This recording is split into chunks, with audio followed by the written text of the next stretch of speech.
The champagne glass hit the marble floor. 200 people watched in silence. Then his hand connected with her face. She was 8 months pregnant. He was a millionaire. And this was the third time the valet had secretly recorded him hitting her. But here's what nobody knew. Victoria Blackwell wasn't just any pregnant woman being abused in public. She was the daughter of Harrison Blackwell. Billionaire, real estate empire, $8 billion worth of power. And for 5 years, she'd hidden the truth from him. 300 beatings, 4 miscarriages, 18 emergency room visits, all while her father built skyscrapers 20 blocks away, not knowing his daughter was being destroyed in a penthouse he owned. This is the story of how a viral video changed everything, how a father's protection came too late and just in time, how 4 women united to take down a predator, and how one baby gave her mother the courage to finally fight back. But I need to warn you. This story is 120 minutes long. It's raw. It's real. It's going to make you angry. It's going to make you cry, PJ, and it's going to make you believe that survival is possible even when everything says it's not. The question is, are you ready to hear what really happened when that glass shattered? Because once you start listening, you won't be able to stop. This is the true story of Victoria Blackwell, and it starts with a slap heard around the world. The crystal glass shattered against marble. Champagne bled across white linen. Then his hand connected with her face. Victoria Blackwell sat frozen. The sting radiated from her cheek to her jaw. 8 months pregnant. Anniversary dinner. L'Etoile, Manhattan's most exclusive restaurant. The slap echoed through sudden silence. 200 witnesses, 200 pairs of eyes, 200 phones already recording. Not here. He promised not here. Not while I'm pregnant. Derek leaned close. His breath smelled like scotch and mint. Smile, he whispered through clenched teeth. You're embarrassing me. She tasted copper, blood from her lip. Her hand moved instinctively to her belly. The baby kicked once, hard, as if sensing the danger. The maitre d' approached, his face carefully neutral, professional concern masking what he'd just witnessed. Derek's charm snapped into place like a mask. My wife, he said, shaking his head with a practiced smile. Hormones, you understand. Laughter rippled through nearby tables. Not shocked gasps, not horrified whispers. Laughter. Victoria's face burned, not from the slap, from the humiliation of their participation. They thought this was funny. A pregnant woman's pain was entertainment over dessert and after-dinner drinks. Her phone buzzed. Nina's text glowed on the screen. Tori, I'm outside. Please come out. Victoria typed with shaking fingers. I'm fine. Just pregnancy hormones. You know how I get. Why, 3 lies and 2 sentences. She'd gotten so good at this. Derek stood, placed his hand on her shoulder, squeezed hard enough to bruise. Ready to go, darling? She nodded, rose slowly. The baby's weight made her movements careful, deliberate. She couldn't run even if she tried. They walked through the restaurant, past the tables, past the witnesses, past the people who'd laugh about this tomorrow. Did you see that pregnant woman get slapped at L'Etoile? Can you imagine? The summer air hit her face. Humid. Heavy. New York in August felt like drowning. Derek's car waited. Black Mercedes, tinted windows, her prison on wheels. She reached for the door handle. Mrs. Sutherland. Victoria turned. The valet, young, maybe 25. His name tag read James. He handed her the claim ticket. Then he leaned close, whispered so only she could hear.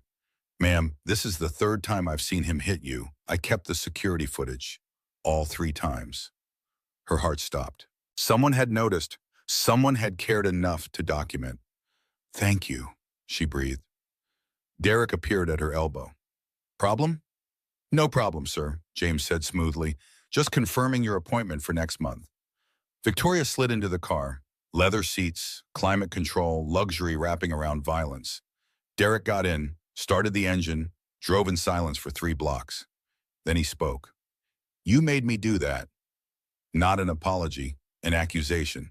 You were flirting with that waiter, looking at him like you wanted him, making me look like a fool. I took his order. I said thank you.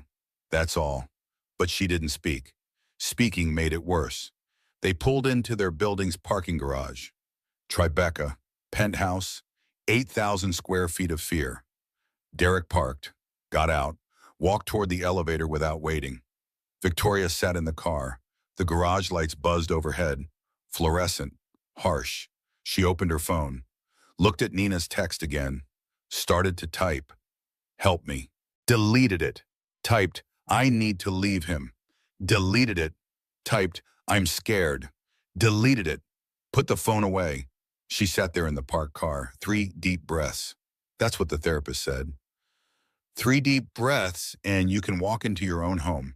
When did her home become something she had to prepare for? The baby kicked again, stronger this time. I know, she whispered to her belly. I know you feel it too. She counted to 30, then got out, walked to the elevator, pressed the button for the penthouse. The doors closed. Just her and her reflection in the mirrored walls. The woman staring back looked hollow. Eyes too wide, makeup smudged, handprint visible on her cheek even in the dim light. When did I become her? The elevator dinged, 23rd floor. Victoria stepped out, walked down the hallway, put her key in the lock, turned it. Home. The apartment smelled like the lilies Derek had ordered that morning for their anniversary. 5 years married. 5 years of this. He stood at the window, scotch in hand, looking out at the city lights. Go to bed, he said without turning. You look tired. She walked past him, past the living room, past the kitchen with its marble countertops and restaurant-grade appliances they never used. Into the bedroom, their bedroom. California king, Egyptian cotton sheets, nightmare wrapped in luxury. Victoria changed into pajamas, washed her face, brushed her teeth. Normal nighttime routine, as if this was a normal night. She lay down, turned off the lamp, stared at the ceiling. The baby moved inside her, swimming, restless. I'm supposed to protect you, Victoria whispered into the darkness. But I can't even protect myself. Her phone lit up on the nightstand. Nina again. I love you. I'm here whenever you need me. Victoria didn't respond, just watched the message fade to black. Through the walls, she heard Derek's footsteps, ice clinking in his glass. The sound of him settling into the couch in the living room. He wouldn't come to bed tonight. He never did after he hit her, as if sleeping separately made it less real. Victoria closed her eyes, tried to sleep, failed. At 2 in the morning, she got up, walked to the nursery. The room was ready, almost. Boxes stacked along one wall, crib pieces still in packaging, changing table wrapped in plastic, mobile with moons and stars waiting to be hung. She'd been so excited choosing the paint color. Soft gray, gender neutral, peaceful. She sat on the floor, surrounded by unopened boxes, touched each one. The crib, the changing table, the dresser. She opened the crib instructions, read them 3 times, didn't assemble anything. The room smelled like fresh paint, clean, new, untouched by violence. Now it felt like a crime scene before the crime. Would Derek hit their baby? Would this child grow up watching what Victoria had become? Would her daughter learn that love included bruises? Would her son learn that power meant control? The questions circled like vultures. Victoria placed both hands on her belly. The baby was quiet now, sleeping, peaceful. I'm supposed to protect you, she said again, but I don't know how. The apartment was silent, just the hum of air conditioning, the distant sound of traffic 23 floors below. Victoria sat in the nursery until dawn, surrounded by boxes, surrounded by possibilities, surrounded by fear. When the sun came up, she heard Derek leave. Gym, probably, or breakfast meeting. He maintained his routines, as if last night hadn't happened, as if nothing had happened. Victoria stood, walked to the bathroom, looked at her face in the mirror. The handprint had darkened overnight, purple and red blooming across her cheek. Tomorrow it would be worse. The day after, or she'd need makeup, lots of it, and a story. Walked into a cabinet, so clumsy these days with the pregnancy weight. She told that lie before. Everyone believed pregnant women were clumsy. Victoria picked up her phone, opened her notes, scrolled to the list she'd been keeping. The list she told no one about. Incident log. She added today's date, August 15th. Location, L'Etoile Restaurant. Witnesses, approximately 200. Severity, moderate. Visible injuries, yes. Then she scrolled up, looked at the full list. Restaurant incidents, 48 times. Home incidents, 189 times. His office, 31 times. Family gatherings, 18 times. Vacation, 15 times. A total, 301 times in 1,095 days. An average of one beating every 3.65 days. She'd been calculating her own destruction. Victoria closed the app, deleted it, reinstalled it, deleted it again. Then she sat on the edge of the bathtub and cried, really cried, for the first time in months. Not because he'd hit her. She'd gotten used to that, but because someone had noticed. James the valet had noticed. And that meant it was visible, real, undeniable. She couldn't hide anymore. Victoria's phone rang at 9 in the morning, unknown number. She almost didn't answer. Derek didn't like her taking calls from numbers he didn't recognize. But Derek wasn't home, and something made her press accept. Mrs. Sutherland? A woman's voice. Professional. Careful. Yes. This is Dr. Ellen Chase from Manhattan General ER. I need to speak with you about a pattern I've noticed in your medical records. Victoria's throat closed. She couldn't speak. Couldn't breathe. Mrs. Sutherland? Are you there? I'm here. I've been your attending physician for 17 of your 18 emergency room visits over the past 5 years. I've documented everything, photographed every injury, followed every protocol, but you've always declined intervention. 17 times, not 300, but 17 times bad enough for the emergency room. I don't understand why you're calling, Victoria said. Her voice sounded distant, not her own. Because I saw the video from last night. It's trending online, 40 million views and counting, and I can't stay silent anymore. I fell at the restaurant. Pregnancy makes me dizzy. Victoria, Dr. Chase's voice softened. I've been an ER doctor for 20 years. I know what falling looks like, and I know what domestic violence looks like. You have defensive wounds, patterned injuries, systematic trauma. This isn't clumsiness, this is abuse. The word hung in the air, abuse. Victoria had never said it out loud, not once in 5 years. Derek was controlling. Derek had a temper. Derek sometimes got physical. But abuse, that word belonged to other people. Poorer people. People without options. I can't, Victoria whispered. You don't understand. If I say anything, he'll kill me. He's told me multiple times, if I ever tell anyone, it will be the last thing I do. Then don't tell anyone. Just let me help. I have colleagues, resources, safe houses, legal advocates. We can build a case without him knowing. And when you're ready to leave, everything will be in place. I can't put you at risk. I'm already at risk by knowing and doing nothing, by watching you come into my ER over and over and pretending the lies are true, by prioritizing your husband's reputation over your safety. Victoria's hands shook. The phone trembled against her ear. Think about it, Dr. Chase said. That's all I ask. I'm leaving my personal cell number on your voicemail. When you're ready, not if, when, I'll be here. The call ended. Victoria sat on the couch, staring at nothing, processing everything. Her laptop sat on the coffee table. She opened it, went to Twitter, #L'Etoile incident. Trending #2 worldwide. She clicked. The video played, different angles, different witnesses, all showing the same moment. Derek's hand connecting with her face, her head snapping to the side, her hand going to her belly. The comments scrolled beneath. How is this real? Someone call the police.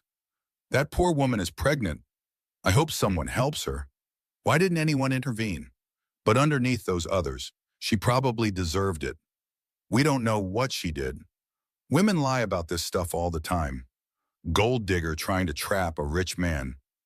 Victoria closed the laptop, walked to the window, looked out at Manhattan spread below. Somewhere out there, 40 million people had watched her worst moment. Some cared, some didn't, some blamed her. Her phone buzzed, Nina calling on FaceTime. Victoria debated, then answered. Nina's face filled the screen, worried, scared. Tori, oh my God, are you okay? I'm fine, Victoria said automatically. It looks worse than it is. Don't do that. Don't lie to me, not anymore. Victoria's eyes filled with tears. I fell. The heels were too high. You know how clumsy I get when I'm pregnant. Nina's face changed, hardened. Stop, please stop. I've been watching you disappear for 5 years. I've listened to every excuse, every explanation. I've pretended to believe you because I didn't know what else to do. But I can't anymore. 40 million people just watched your husband hit you. There's no excuse that covers that. Nina, I can't do this right now. Then when? When will you be ready to admit what's happening? When he puts you in the hospital for real? When you lose another baby? When he kills you? Victoria ended the call, blocked Nina's number, then unblocked it, then blocked it again. She couldn't handle truth today. Truth was too heavy. Instead, she did what she always did when overwhelmed. She reorganized, started with the kitchen, every cabinet, every drawer, every shelf, alphabetized the spices, arranged the plates by size, faced all the labels forward. Derek liked order. Order prevented problems. She moved to the bathroom, reorganized the medicine cabinet, tallest bottles in back, shortest in front, everything precise, controlled. The baby kicked, strong, insistent. I know, Victoria said to her belly. I know this is crazy, but it's how I survive. One organized drawer at a time. By noon, the apartment was perfect. Not a single thing out of place. Victoria sat at the kitchen island, exhausted, empty. Her laptop was still on the coffee table, still open to Twitter. She walked over, looked again. The video had 60 million views now, growing by the minute. Someone had identified her, posted, "That's Victoria Blackwell, daughter of Harrison Blackwell, the billionaire real estate developer." The narrative shifted in real time. Why doesn't her rich father help her? Billionaire lets his pregnant daughter get beaten? Where's her family? Victoria's chest tightened. They didn't understand. Her father didn't know. She'd made sure he didn't know. Her phone rang again. Different unknown number. Against her better judgment, she answered. Victoria Blackwell? A man's voice. Deep. Official. Yes. This is Detective Marcus Shaw with the NYPD. I'm calling about the incident at L'Etoile restaurant last night. Her heart stopped. Police. Derek would kill her if the police got involved. I'm fine, she said quickly. It was a misunderstanding. A private matter. Mrs. Blackwell, I've been investigating your husband for 2 years, not for domestic violence, for fraud, securities violations, financial crimes. But this video changes everything. Are you aware your husband has been married 3 times before you? Yes, he told me. They were unstable. The marriages didn't work out. Did he tell you all 3 ex-wives have restraining orders against him? Did he tell you 2 of them were hospitalized multiple times? Did he tell you 1 lost twins after he pushed her down the stairs? The room tilted. Victoria sat down hard on the couch. That's not true. He would have told me. Would he? Has he told you about the offshore accounts, the shell companies, the investors he's defrauded, the businesses he's destroyed? I don't know anything about his business. I know he's kept you isolated, controlled. That's his pattern. But now you're public. Now people are watching. Now we can help you, if you let us. I can't. Please don't call again. Victoria hung up, turned off her phone, threw it across the room. Then she went into the bedroom. Got into bed fully clothed, pulled the covers over her head, and she did what she'd been doing for 5 years. She remembered the beginning, when Derek was perfect, when he was everything she wanted. They'd met at a charity gala 6 years ago, before her mother died, before everything fell apart. Derek had been charming, attentive. He'd asked about her life, her dreams, her plans. He'd listened like she was the only person in the room. Their first date was magical. Rooftop dinner, stars overhead. He'd held her hand and said she was different, special, not like other women. Red flag number 1. She'd ignored it. Their second date, he'd sent flowers to her office. 2 dozen roses. Her coworkers had swooned. Victoria had felt like a princess. Red flag number 2, love bombing. She'd ignored it. Their third date, he'd asked about her father, about Harrison Blackwell's business, about connections, about opportunities. Red flag number 3, she'd ignored it because she was in love, or what she thought was love. 6 months later, he proposed. Central Park. Photographer conveniently positioned to capture the moment. He'd posted it online before she'd even said yes. Her father had opposed the wedding, strongly, had run a background check, found nothing illegal but everything questionable. That man collects things, Harrison had said. Don't let yourself be collected. Victoria had accused him of being controlling, of never letting her make her own choices, of driving away everyone she cared about just like he'd driven away her mother. She'd said terrible things, unforgivable things. They'd stopped speaking 3 months before the wedding. Harrison hadn't attended. Julian had come but left early. Victoria had walked down the aisle alone, toward Derek, toward her future, toward this. The first time Derek hit her was 3 weeks after the wedding. She'd laughed too loud at a joke one of his friends told. He'd said she was flirting, making him look weak, making him look like he couldn't control his wife. He'd slapped her in their kitchen. Then he'd cried, apologized, said it would never happen again, said she'd pushed him to it, said if she just learned to behave, everything would be perfect. Victoria had believed him because she wanted to believe him, because admitting the truth would mean admitting her father was right. The second time was a month later. She'd worn a dress he didn't approve of, too tight, too revealing, making her look like a whore. He'd twisted her arm behind her back until something popped. Drove her to the ER, told the doctor she'd fallen on ice. In July.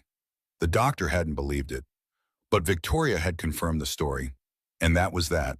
The third time, the fourth, the fifth, the 20th, the 100th.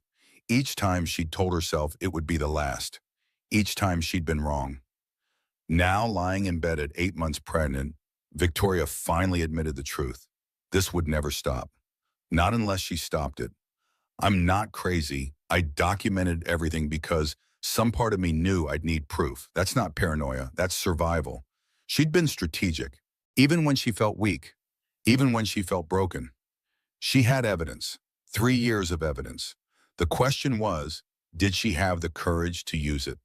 Harrison Blackwell's assistant interrupted his board meeting at 10:15 in the morning. Sir, you have an urgent call. Your son. Harrison frowned. Julian knew better than to interrupt board meetings unless it was life or death. He excused himself, took the call in the hallway. This better be important. Dad. Julian's voice was tight, controlled. It's Tori. It's bad. Harrison's chest constricted. His daughter, his Victoria, the one he hadn't spoken to in 5 years. What happened? Have you been online today? Twitter? News? I don't have time for social media. Make time. Search L'Etoile incident. I'm sending you a link. Watch it, then call me back. The call ended. Harrison pulled out his phone, searched, found the video immediately. He pressed play. The restaurant, his daughter, 8 months pregnant. Her husband's hand connecting with her face, her head snapping to the side, her hand protecting her belly. Harrison watched it 3 times. Then he returned to the boardroom. Meeting adjourned. I have a family emergency. He didn't wait for response, didn't wait for questions. He walked out, got in his car, called Julian back. Tell me everything. I've been researching since last night. Hospital visits, police reports filed, then withdrawn, credit card statements showing purchases for makeup and concealer. This has been going on for years, Dad, since right after the wedding. 5 years. Victoria had been suffering for 5 years while Harrison respected her boundaries, while he stayed away because she'd asked him to. How did we miss this? She hit it perfectly. Social media shows a happy couple, charity events, vacations, anniversaries, all staged, all fake. I want everything, every hospital record, every police report, every witness statement, every piece of evidence that exists. I want it now. Already started. Dad, there's more. Derek Sutherland has been married 3 times before. All ended in restraining orders. All involved documented abuse. He has a pattern. Harrison's hands clenched. Why didn't our background check show this? Sealed settlements, NDAs, money-buying silence. But I found the records. I'm sending them now.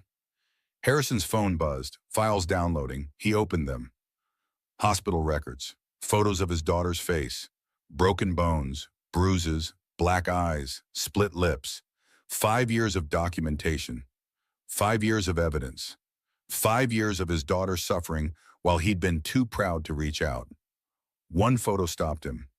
Victoria's face, unrecognizable from swelling. Black eyes, broken nose, split lip. The date, 3 weeks after her wedding, before the estrangement, before their fight. She'd been protecting him from the truth, not protecting Derek from justice. His little girl had been drowning and hadn't called for help because she thought he'd say, "I told you so." Harrison made 3 calls. First, to his head of security. "I need 24-hour protection on my daughter, covert. She doesn't know yet, but I want her watched, documented, protected." Second, to his lead attorney. "I'm about to destroy someone, legally, financially, publicly. I need you to find every law Derek Sutherland has broken, every contract he's violated, every person he's hurt. Build me a case that will bury him." Third, to his daughter's number. It rang, and rang, and rang. Voicemail. "Victoria, it's your father. I saw the video. I know everything. You don't have to hide anymore. You don't have to protect me or anyone else. I'm coming for you, Al. Whether you want me to or not, because that's what fathers do. And I'm sorry I forgot that for 5 years." He hung up, looked at Julian. "Where is she right now?" "Home. Derek left for his office an hour ago. She's alone. Let's go." They drove to Tribeca, to the building Harrison's company owned. Hudson Properties, LLC, one of 50 buildings in his portfolio. The irony wasn't lost on him. His daughter had been beaten in a building he owned, by a man paying rent to him, under his nose. The doorman recognized Harrison immediately. "Mr. Blackwell, I didn't know you were visiting today." "I'm here for my daughter, Victoria Sutherland. Penthouse." The doorman's face changed. "Sir, Mr. Sutherland left instructions. No family visitors." Harrison stepped closer. "Let me be very clear. I own this building. You work for me. Either you let me up or you find a new job in the next 60 seconds. The doorman stepped aside. Harrison and Julian rode the elevator to the 23rd floor. Harrison knocked. Once. Twice. 3 times. Finally, the door opened. Victoria stood there. His daughter. His baby girl. 8 months pregnant. Bruise darkening her face, eyes hollow. She looked at him. Then at Julian. Then back at him. "You can't be here," she whispered. "He'll be furious." "I don't care." "Dad, you don't understand. He'll hurt me worse if he finds out you came." Harrison's voice broke. "Victoria, he's already hurting you as badly as possible. How much worse can it get?" She started to speak, then stopped, then started crying. Not quiet tears, not dignified sadness, ugly, gasping sobs. Harrison stepped forward, put his arms around his daughter for the first time in 5 years, held her while she fell apart. Julian closed the door, stood guard, as if Derek might come home any second. Victoria cried into her father's shoulder. "I'm sorry, I'm so sorry. You were right. You tried to warn me. I should have listened." "Stop. Don't apologize for being hurt. Don't apologize for being human. Don't apologize for wanting love and getting violence instead. I cut you out. I protected him instead of you. I chose him over my own family. You protected yourself the only way you knew how. I forgive you. The question is, do you forgive me?" Victoria pulled back, looked up at him, confused. "For what?" "For being so focused on being right that I forgot to be your father. For making you choose between my approval and your autonomy. For not fighting harder to stay in your life. For not being there when you needed me." Victoria's face crumpled again.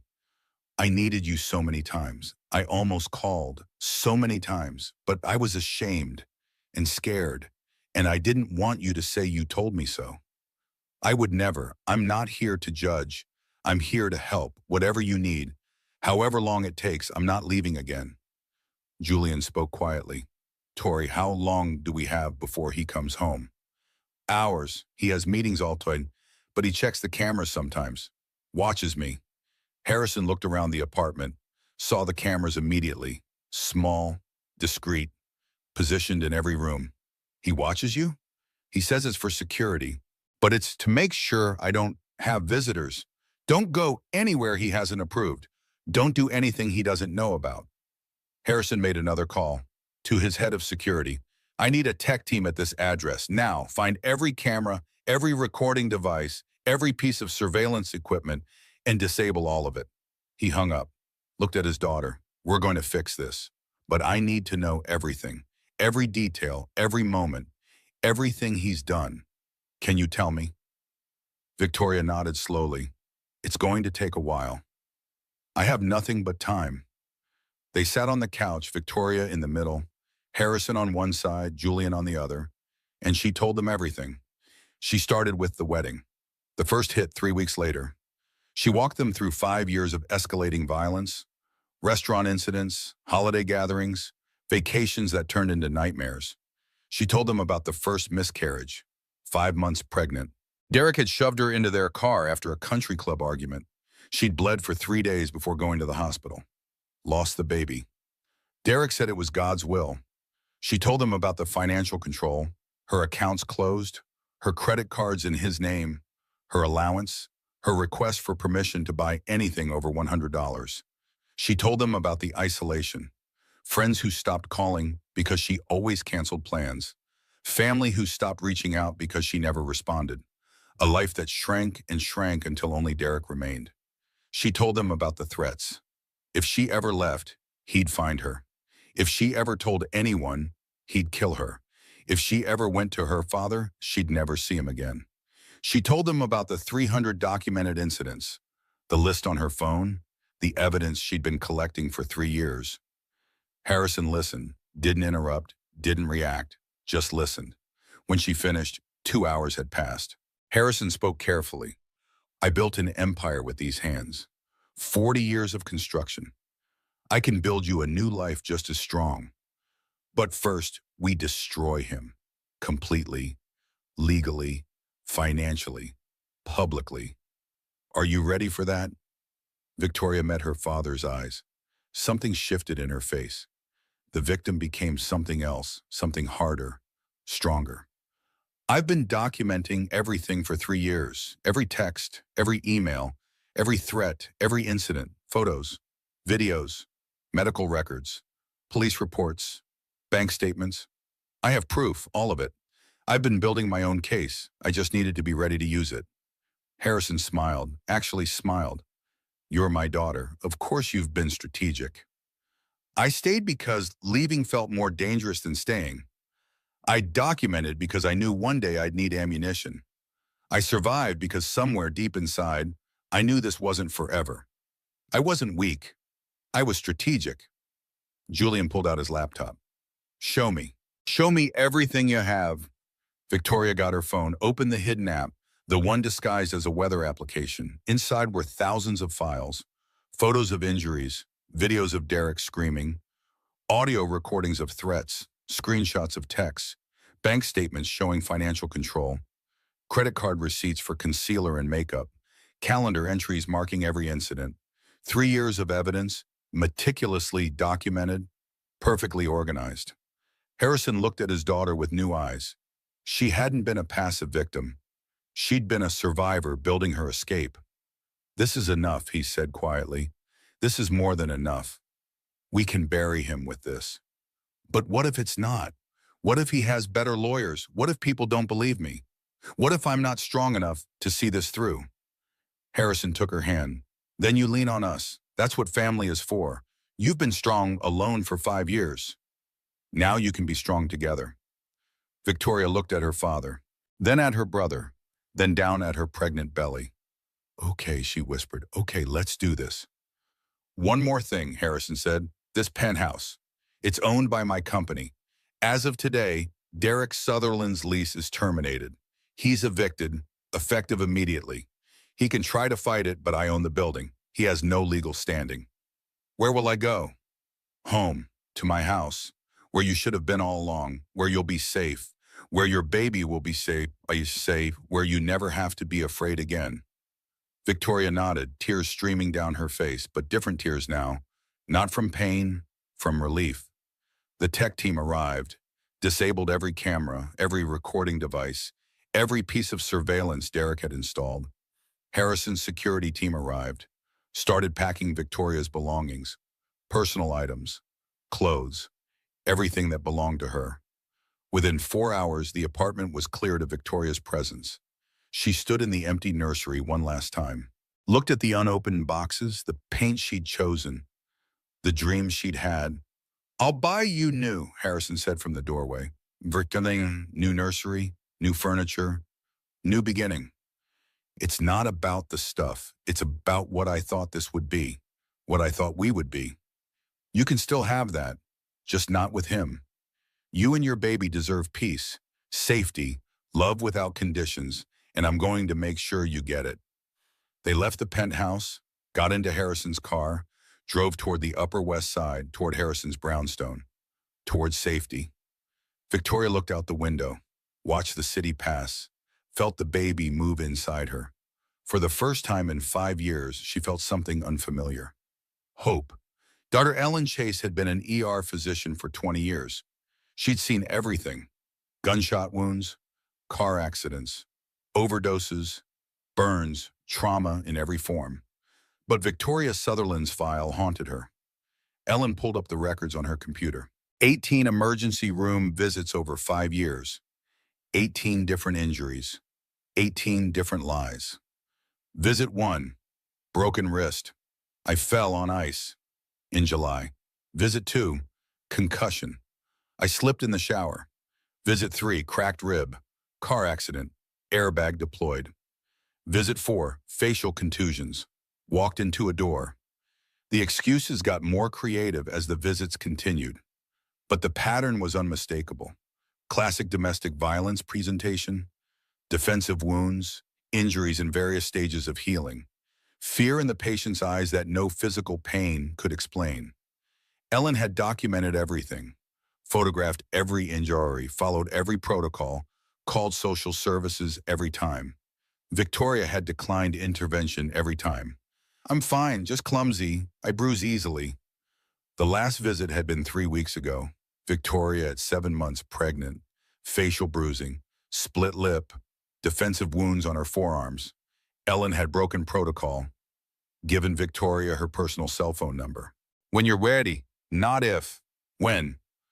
Victoria hadn't called. Now Ellen sat in her office watching the viral video for the 20th time. 40 million views, 60 million, 80 million, growing exponentially. Her phone rang. Hospital administrator. "Dr. Chase, we need to discuss the Victoria Sutherland situation." "What situation?" "You've been her attending physician for 17 ER visits. The media is asking questions. Lawyers are asking questions. The board wants to know if we followed protocol." "We followed protocol perfectly. Every visit, every time. But you can't force help on someone who isn't ready to accept it. The optics are bad. Billionaire's daughter repeatedly hospitalized. No intervention. It looks like we failed her." We did fail her, all of us, not just the hospital. Society failed her. Her family failed her. Her friends failed her. I failed her because we all saw the signs and didn't push hard enough. Ellen hung up, made a decision. She pulled up Harrison Blackwell's contact information. They'd served together on the hospital charity board. He'd donated $50 million for the new wing. She had his private number. She dialed. "Harrison Blackwell." "Mr. Blackwell, this is Dr. Ellen Chase from Manhattan General. We need to talk about your daughter." Silence on the other end. Then, "I'm listening. I've been Victoria's ER doctor for 5 years. I have complete medical records, documentation of every injury, photos, reports, everything. And I'm willing to testify, to provide evidence, to do whatever it takes to help her. But I need to know she's safe first." "She's with me now. She's safe." Ellen's shoulders relaxed. "Good. That's good. Can I see her? Medically, she needs to be monitored. The pregnancy, the stress, the physical trauma. She's high risk now. Come to my home, today if possible. I'll send a car. I'll be there in 2 hours." Ellen gathered Victoria's complete file, every page, every photo, every report, 5 years of evidence. She drove to the Upper West Side, to Harrison Blackwell's brownstone. 4 stories, elegant, old money architecture. Harrison met her at the door. Dr. Chase, thank you for coming. Where is she? Upstairs, resting. The past 48 hours have been overwhelming. Ellen followed him up the stairs, to a bedroom. Victoria lay in bed, laptop open, scrolling through something. She looked up, saw Ellen. Her face changed. I'm sorry, Victoria said immediately. I'm sorry I didn't listen. I'm sorry I wasted your time all those years. Ellen sat on the edge of the bed. You didn't waste anything. You survived. That's what matters. Now let me examine you. Make sure you and the baby are okay. Victoria nodded. Ellen did a complete examination, checked vitals, listened to the baby's heartbeat, examined the bruising on Victoria's face and arms. Baby sounds strong, heart rate good, but your blood pressure is elevated, stress-related, and you're showing signs of early preeclampsia. We need to monitor you closely for the next few weeks. What does that mean? It means you need to stay calm, rest, avoid stress as much as possible. Your body has been through trauma, physical and emotional. It's taking a toll. If we're not careful, you could go into early labor or develop serious complications. Victoria's hand went to her belly. The baby will be okay. If we're careful, yes, but Victoria, you can't go back to that environment. Not even for a day. The stress alone could kill you. Or the baby, do you understand? I'm not going back, ever. Good, because I'm going to be brutally honest. You've had 4 miscarriages in 5 years. 4. That's not normal. That's not coincidence. Trauma causes miscarriages. Violence causes miscarriages. Your body has been trying to protect itself by not carrying pregnancies to term. This baby has survived to 8 months. That's a miracle. Don't waste it by going back. Victoria started crying. Ellen handed her tissues. I didn't know about the miscarriages. I mean, I knew they happened, but I didn't know why. Derek said it was my fault, that my body was defective, that I couldn't do the one thing women were supposed to do. Your body isn't defective. Your body was under attack. There's a difference. Ellen pulled out Victoria's medical file, spread the photos across the bed. Look at these, really look. This is what you've survived. Broken wrist, concussion, cracked ribs, facial fractures, contusions, lacerations, burns. This isn't clumsiness. This is attempted murder in slow motion. Victoria looked at each photo, her face growing harder with each image. I look at myself in the mirror. I see the woman I used to be. Loud, happy, fearless. I don't know when I stopped being her. It happened so gradually that I didn't notice until she was gone completely. Ellen understood. She'd seen it hundreds of times. The slow erasure of self. The gradual disappearance of personality until only survival remained. That woman is still inside you. She's just been hiding, protecting herself. Now she can come back out. Harrison knocked on the door, entered with Julian and another man Ellen didn't recognize. This is Detective Marcus Shaw, Harrison said. He's been investigating Derek for 2 years. Financial crimes. But now he wants to add domestic violence charges, if Victoria is willing. Victoria looked at the detective. You said Derek has been married before, 3 times. Is that true? Shaw nodded. 3 previous wives. All ended in restraining orders. All involved documented abuse.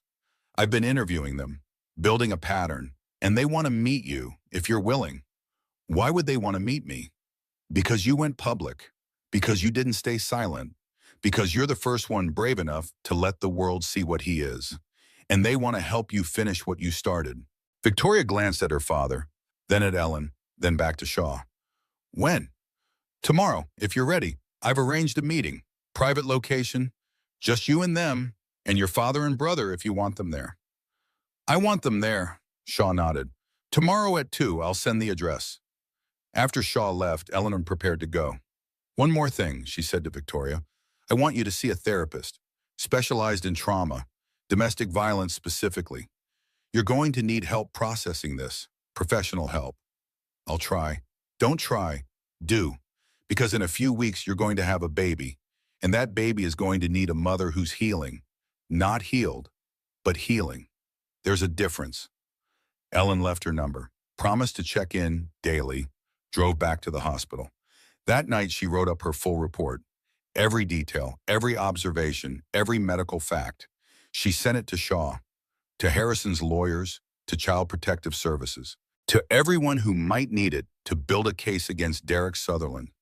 For 5 years, Ellen had watched Victoria suffer, had documented but not intervened enough, had followed protocol but not her conscience. Not anymore. This time she would make sure justice was served, even if she had to testify in court, even if she had to risk her career, even if Derek's lawyers came after her. Some things were worth the risk. Victoria Sutherland was one of them. Julian Blackwell hadn't slept in 48 hours. Too much coffee, too much adrenaline, too much rage. He sat in his father's study surrounded by files, bank records, property deeds, corporate filings, text messages, emails, photos. 5 years of his sister's life spread across the desk in documentary evidence.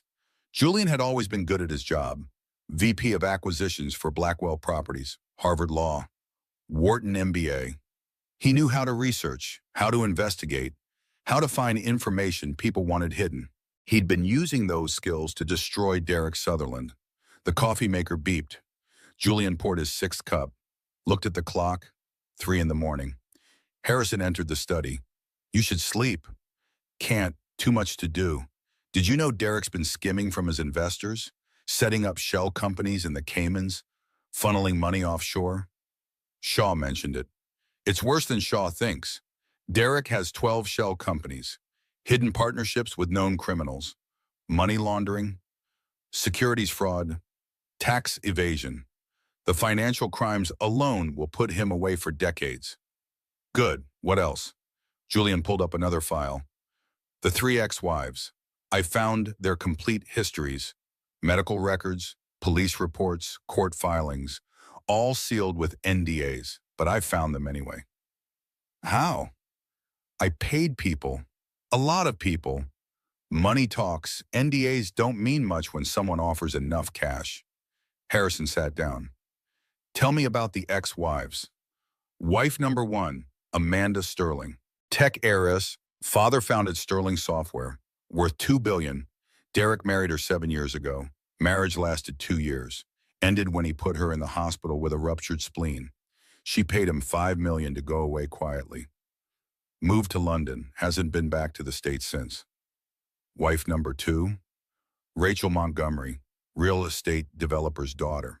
Father owned Montgomery properties worth $500 million. Derek married her 5 years ago. Marriage lasted 18 months. Ended when she got a restraining order after he broke her jaw. She changed her name, changed her face with plastic surgery. Lives in Seattle under an assumed identity. And the third, Jennifer Hayes, investment banker, made her own fortune, worth about $50 million. Derek married her 4 years ago. Marriage lasted 8 months. She was pregnant with twins. He pushed her down the stairs. She miscarried, got a restraining order, moved to Boston, hasn't dated anyone since. Harrison's face was stone. He targets successful women from wealthy families. Yes, it's a pattern. He charms them, marries them, isolates them, then systematically destroys them while trying to access their family money and connections. When they try to leave, he escalates the violence until they pay him to go away. But Victoria didn't pay. Victoria refused to give him anything. That's why the violence got worse. He couldn't access Dad's money through her. She wouldn't introduce him to your business contacts. She wouldn't use her name to open doors for him, so he punished her for it. Julian pulled up more files. There's more. Derek has been sued 17 times. Business partners claiming fraud, investors claiming theft, employees claiming harassment. All settled out of court, all buried under NDAs. Can we break those NDAs? Already working on it. If we can show a pattern of criminal behavior, the NDAs become void. We can expose everything. Harrison stood, paced the room. What about right now? This moment? Is Victoria safe? Derek doesn't know where she is. I've had his movements tracked since yesterday. He's been at his office, his apartment, his gym. Normal routine, but he's making calls, lots of calls, to lawyers, to publicists, to crisis management firms. He's planning his defense. Let him plan. We're planning too. Julian's phone buzzed, security alert. Derek just left his apartment. It's 3:30 in the morning. Where is he going? They pulled up the tracking software, watched Derek's car move through Manhattan, straight to the Tribeca penthouse. Harrison and Julian watched on the security cameras they'd installed. Derek entered the building, took the elevator to the 23rd floor, unlocked the penthouse door, walked into an empty apartment. They watched him search every room, saw his confusion turn to rage, saw him pull out his phone, call Victoria's number. Once, twice, 10 times. No answer. Derek started throwing things, smashing furniture, destroying what was left. Then he saw the cameras, or rather saw where the cameras used to be, walked directly to each former camera location. Realized they'd been removed. He understood. Someone had come for Victoria. Someone had taken her. Julian watched Derek's face on the screen, saw the calculation, the planning, the rage. He knows, Julian said quietly. He knows she's gone and he's going to come looking. Let him look. He won't find her. And if he tries, we'll have him arrested for violating the restraining order. We don't have a restraining order yet. We will by morning. Ellen is filing it at 9. Emergency order. Judge Hammond is hearing it personally. Julian nodded, kept watching Derek destroy the penthouse. 5 years of rage concentrated into 15 minutes of violence. Finally, Derek left, got back in his car, drove to his office. He's going to work, Julian said. At 4 in the morning. He's planning something. Then we plan better. They worked until dawn, building the case, organizing evidence, preparing for war. At 7, Victoria came downstairs, pregnant, exhausted, but her eyes were clearer than Julian had seen in years. I couldn't sleep, she said. Neither could we. She sat down, looked at the files spread across the desk. That's all about me? About Derek, about what he's done, about how we're going to stop him. Victoria picked up a file. Amanda Sterling's medical records, photos of injuries that mirrored Victoria's own. She looks like me, in these photos, same bruises, same fear. He has a type, successful, strong, beautiful. Women he can break and then blame for being broken. Victoria put down the file. I want to meet them, the other wives. I need to know I'm not crazy, that this really happened the way I remember it. Shaw arranged a meeting, today at 2. Good. Harrison entered with coffee. You should eat something. Doctor's orders. I'm not hungry. Doesn't matter. The baby needs food. You need strength. Eat. Victoria smiled slightly. You sound like Mom. She used to say that. Harrison's face softened. She would be so proud of you, what you're doing, how brave you're being. I don't feel brave. I feel terrified. What if Derek finds me? What if he hurts Dad or Julian to get to me? What if this all falls apart? Then we adapt. We adjust. We keep fighting, because giving up isn't an option. Not anymore. Victoria nodded, accepted the coffee, the toast Harrison had made. At noon, they prepared to leave for the meeting with Derek's ex-wives. Victoria changed 3 times. Nothing felt right. Nothing felt strong enough for what was coming. Finally, she chose simple. Jeans, t-shirt, cardigan, minimal makeup. Let the bruises show. You look perfect, Julian said. I look like a victim. You look like a survivor. There's a difference. They drove to a private office building. Shaw's choice. Secure, monitored, safe. They took the elevator to the 10th floor. Conference room at the end of the hall. Shaw waited outside. They're already here, all 3. Are you ready? Victoria took a deep breath. No, but let's do this anyway. She walked into the conference room. 3 women sat at the table, different ages, different appearances, but their eyes were the same. They'd survived Derek Sutherland too. The first woman stood, early 30s, blonde, beautiful even with the hardness around her eyes. Victoria, I'm Amanda Sterling. The second woman stood, late 20s, dark hair, nervous energy. Rachel Montgomery. The third woman stood, mid-30s, quiet, controlled. Jennifer Hayes. Victoria looked at them. They looked at her. 4 women, same man, same pattern, different outcomes. Amanda spoke first. He told you we were crazy, didn't he? That we were unstable, that you were different, special, not like us. Victoria nodded. He told me the same thing about the woman before me. Then I became the crazy ex-wife for the next one. For Rachel. Rachel spoke next. He told me Amanda was a drug addict, that she made up the abuse to get money, that he was the victim. I believed him, until he broke my jaw. Then I understood. The lies, the manipulation, the pattern. Jennifer's voice was quiet. I lost twins. He pushed me down the stairs. Then he told the doctors I'd fallen, told my family I was careless, told me it was my fault for stressing him. I believed him for 3 years after the divorce, believed I'd caused my baby's deaths, until I saw your video, and I realized. He murdered them. Not me. Him. Victoria sat down. Hard. I had 4 miscarriages. He said my body was defective, that I couldn't do the one thing women were made for. The women looked at each other. 4, Amanda breathed. God, you survived 4. And you're still pregnant, Rachel added. You made it to 8 months. That's incredible. Victoria touched her belly. I almost didn't. A few days ago, I started bleeding. I thought I was losing this baby too.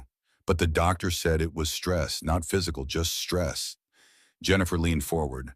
Do you understand what that means? Your body tried to protect itself by ending the pregnancy. That's how bad it was. Your own body knew staying with him was worse than losing a child. The words hit like fists. Victoria had never thought of it that way. Her miscarriages weren't failures. They were survival mechanisms. I blamed myself, she whispered, for all of them, for not being strong enough, for not being good enough, for not being able to give him what he wanted. That's what he does, Amanda said. He makes you blame yourself for his violence, for his rage, for his inadequacy. He turns everything around until you believe you're the problem. Shaw cleared his throat. Ladies, I need to ask, are you willing to testify, all of you in court, against Derek?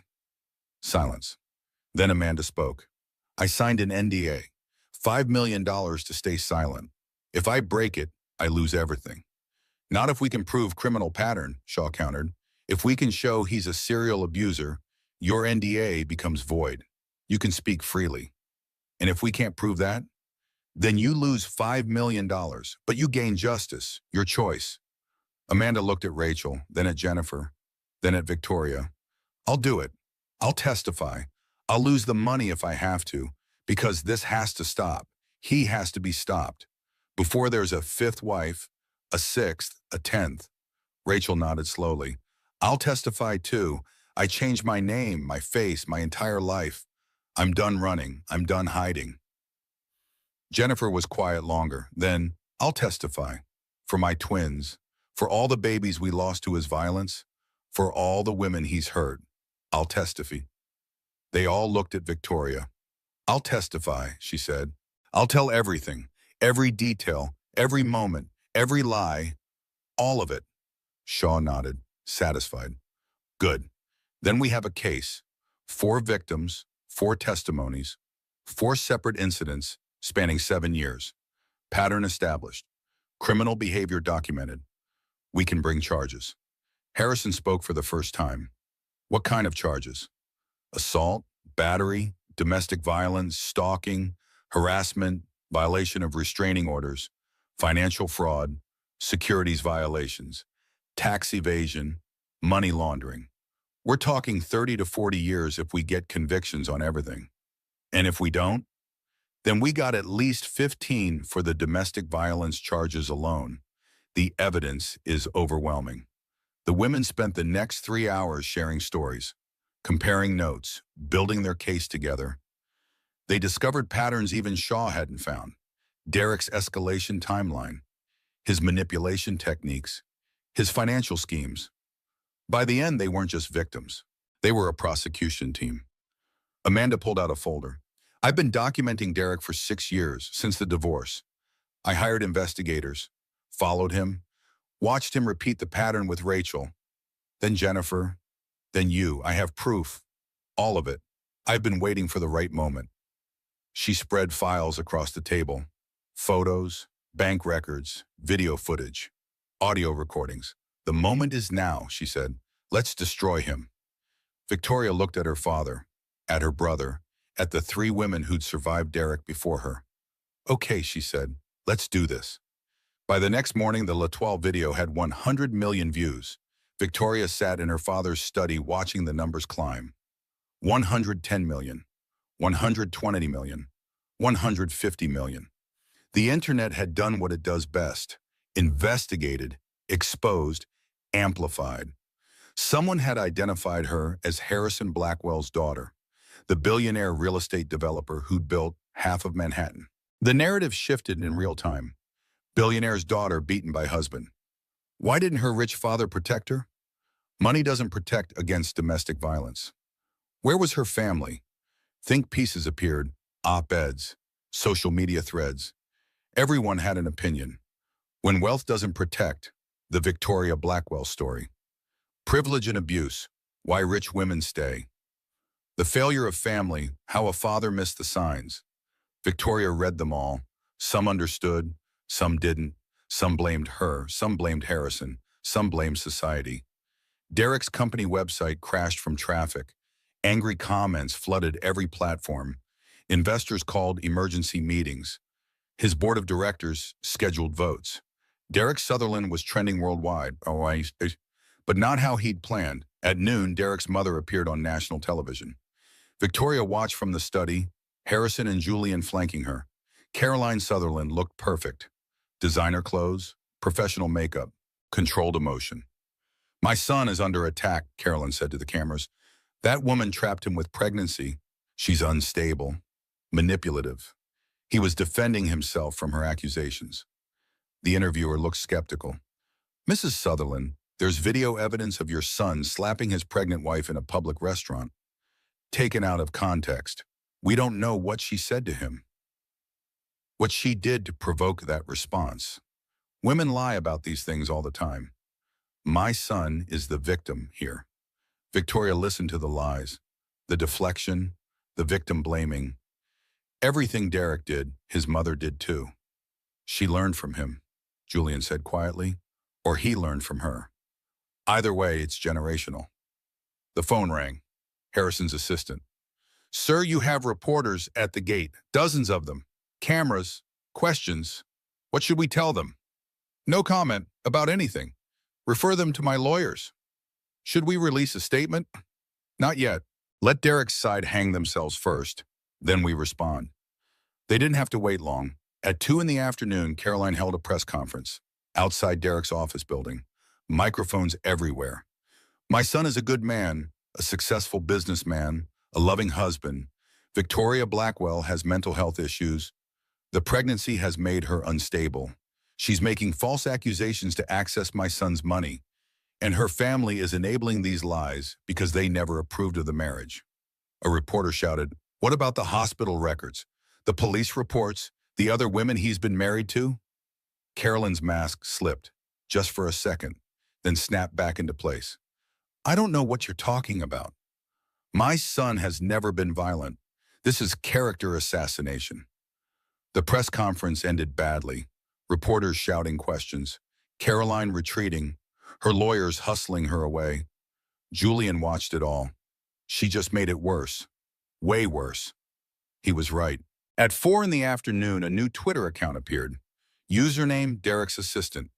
The first post, I worked for Derek Sutherland for 4 years. I have recordings. I have videos. I have proof. Victoria Blackwell is a victim. Here's what I witnessed. Then came the uploads. 47 videos. Office security footage. Derek screaming at Victoria on the phone. Derek bragging to colleagues about keeping his wife in line. Derek showing photos of Victoria's bruises like trophies. Audio recordings. Derek threatening Victoria. Derek manipulating business partners. Derek planning how to access Harrison Blackwell's fortune. Emails.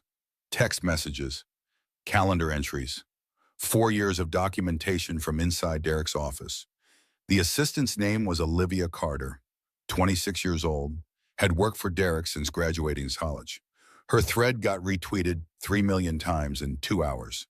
Harrison called his lawyers. Find Olivia Carter. Protect her. Derek will come after her for this. Already on it. We have a team en route to her apartment. Good, offer her a job. Whatever she was making for Derek, will triple it. She deserves protection and compensation for this courage. By evening, Derek's world was imploding. His board voted to remove him as CEO. Effective immediately, his investors filed lawsuits, securities fraud, breach of fiduciary duty, fraud. His landlord, Hudson Properties LLC, Harrison's company, filed eviction papers. Lease terminated for cause. His bank accounts were frozen pending investigation into the offshore transfers. His assets were seized. Cars, properties, investments, everything. Derek Sutherland went from millionaire to effectively bankrupt in 12 hours.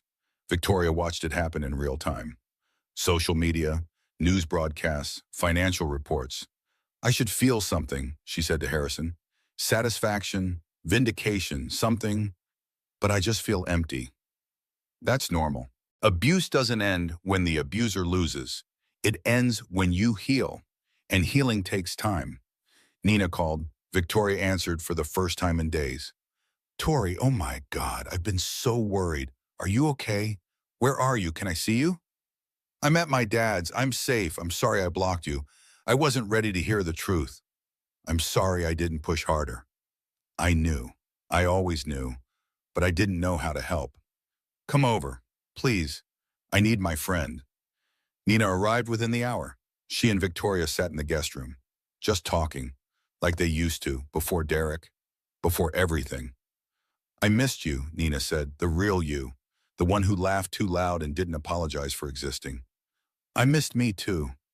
They talked for hours, about Derek, about the bust, about the 5 years of hell, but also about the future, about the baby, about what came next. Have you thought about names? Nina asked. If it's a girl, Margaret, after my mom. If it's I don't know yet. Something strong, something that means survivor. Margaret is perfect. At midnight, Victoria's phone buzzed. Text from unknown number. You're going to regret this. You're going to regret everything. I made you. I can unmake you. You're nothing without me. Derek, Victoria showed the text to Harrison. He immediately forwarded it to Shaw. Evidence of harassment. Violation of the restraining the order request. Add it to the file. Victoria blocked the number. Another text came. Different number. Same message. She blocked that too. 5 more texts. 5 more numbers. Old Derek. He's using burner phones, Julian said, trying to circumvent the block. Harrison called his tech team. I need Victoria's number changed. Immediately. And I need those burner phone numbers traced. Every one of them. Within an hour, Victoria had a new number. Unlisted, protected, only family and Nina had it. The harassment stopped, but the damage was done. Derek knew where she was, not physically, but mentally. He knew she was scared, and that was enough for him. Victoria sat in her room, the guest room that used to be hers when she was a teenager. Before college, before Derek, before everything. It smelled the same. Lavender sachets her mother had placed in the drawers, books on the shelves from high school, photos on the walls from better times. She looked at one photo box in particular. Her 16th birthday, Harrison, Margaret, Julian, and Victoria, smiling, happy, a family. Before her mother got sick, before she died, before Victoria pushed everyone away in her grief, before Derek found her vulnerable and isolated and perfect for collecting. I'm sorry, Mom, Victoria whispered to the photo. I'm sorry I wasted 5 years. I'm sorry I didn't listen to Dad. I'm sorry I let him break me. But as she said it, she realized something. I'm not broken, bent maybe, damaged, scarred, but not broken, because broken things don't fight back. And she was finally fighting back. Victoria opened her laptop, went to Twitter, created an account. She typed one message. To everyone watching, thank you for caring. Thank you for speaking up. Thank you for making abuse visible. I'm safe now. I'm healing now. And I'm going to make sure no other woman goes through what I went through. This is just the beginning. She hit post. Within minutes, it had 10,000 retweets, 20,000, 50,000. Messages flooded in. Support, love, encouragement. Other survivors sharing their stories. Victoria read them all, every single one. Each story a mirror of her own, each woman a sister in survival. She wasn't alone. She'd never been alone. Millions of women knew exactly what she'd endured. And that knowledge, that connection, that sisterhood felt like armor. Derek had isolated her, made her think she was the only one, the only woman whose husband hit her, the only wife who stayed too long, the only victim who blamed herself. But she wasn't. She would want to play in, and together they were unstoppable. Victoria closed her laptop, walked to the window, looked out at Manhattan spread below. Somewhere out there, Derek was plotting, planning, trying to regain control. But he'd already lost. He just didn't know it yet. Detective Marcus Shaw sat in his office surrounded by files. 7 years of investigation. 3 ex-wives, 1 current wife, 1 clear pattern. Derek Sutherland was a predator. Sophisticated, calculating, careful, but not careful enough. Shaw had been building a case against Derek for 2 years, originally for financial crimes, securities fraud, investor manipulation, money laundering. But the domestic violence evidence was stronger, more visceral, more prosecutable, and now he had 4 victims willing to testify. Shaw's partner entered, Detective Lisa Park, 15 years on the force, specialized in financial crimes. The offshore accounts are interesting, Park said. 12 shell companies in the Cayman Islands, funneling money through various LLCs, classic money laundering structure. How much are we talking? 30 million, maybe more. Hard to track all of it, but enough for federal charges. Shaw nodded. Added to the pile. What about the ex-wives? Background checks complete. All 3 check out. No criminal records. No history of false accusations. No red flags. They're credible witnesses. Good, because Derek's lawyers are going to attack their credibility. We need them bulletproof. Shaw pulled up his timeline. 7 years of Derek's life mapped out in detail. Year 1, Derek targets Amanda Sterling, tech heiress, father worth $2 billion. Derek researches her, learns her habits, positions himself at events she attends, engineers a meeting, charms her. They date for 6 months. Marry quickly. Year 1, month 7, first documented incident. Amanda hospitalized with broken wrist, claims she fell. Photos show defensive wounds. Classic domestic violence presentation. Year 2, escalating violence. 3 more hospitalizations. Amanda tries to leave twice. Derek threatens her family. Threatens to destroy her father's company. She stays. Year 2, month 8. Final incident. Ruptured spleen. Amanda nearly dies. Files restraining order from hospital bed. Derek's lawyers negotiate settlement. $5 million. NDA. Amanda moves to London. Year 3. Derek targets Rachel Montgomery, real estate developer's daughter. Same pattern, same escalation. Marriage lasts 18 months. Ends with broken jaw. Restraining order. Name change. Rachel disappears. Year 4. Derek targets Jennifer Hayes, investment banker, self-made fortune, pregnant with twins. Derek pushes her downstairs. Miscarriage, restraining order. Jennifer moves to Boston. Year 5.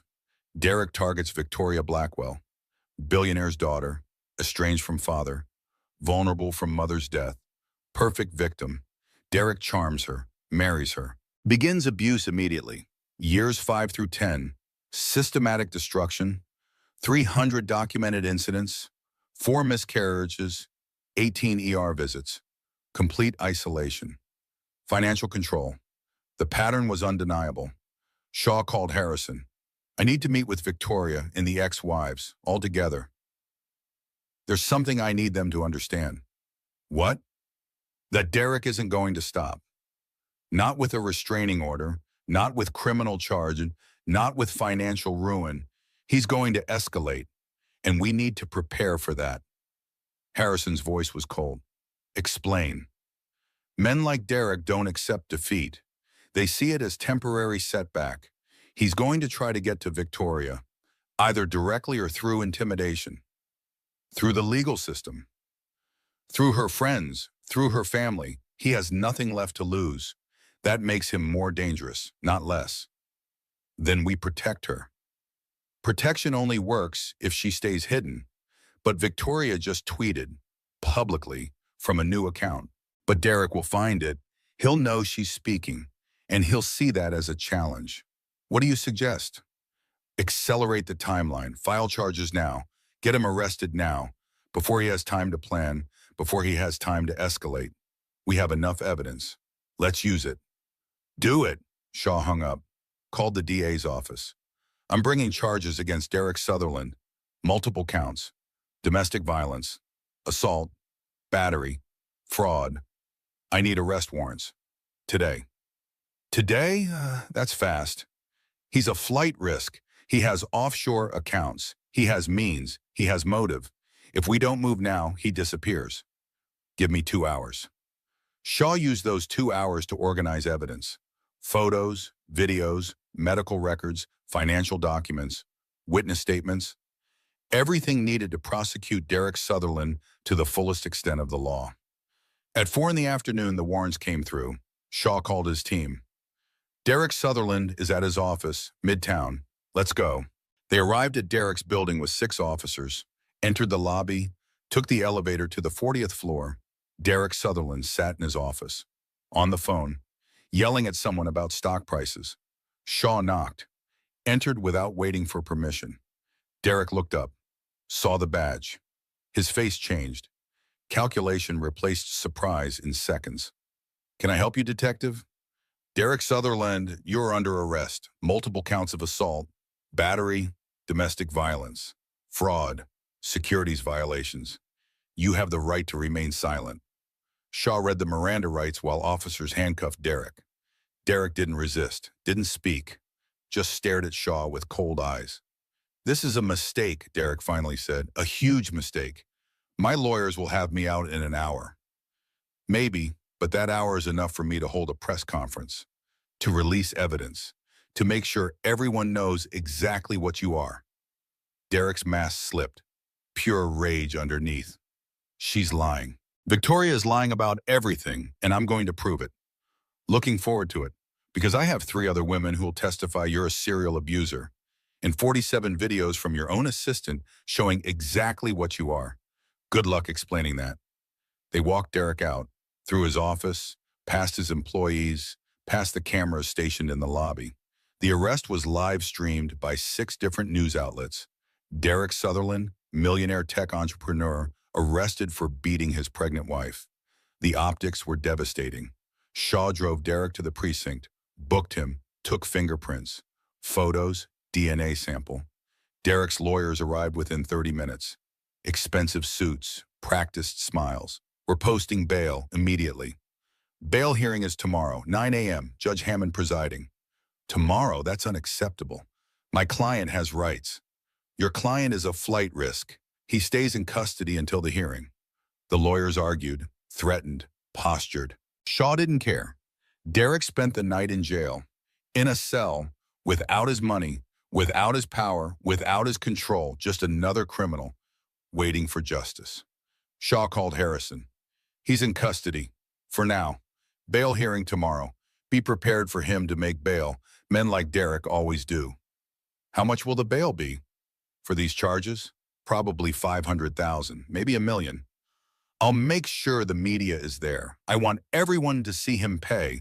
I want everyone to know he's buying his way out.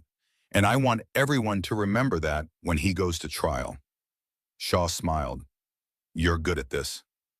I've been destroying competitors for 40 years. Derek Sutherland is just another hostile acquisition. Except this time I'm not acquiring. I'm eliminating. That night, Victoria watched the arrest footage. Derek in handcuffs. Derek being walked out. Derek's face when he realized he'd been caught. She expected to feel satisfaction, victory, relief. Instead, she felt fear. Because Harrison was right. Men like Derek didn't stop when arrested. They escalated. And Victoria knew with certainty that Derek would come for her, one way or another. The war had just begun. The bail hearing happened at 9 in the morning.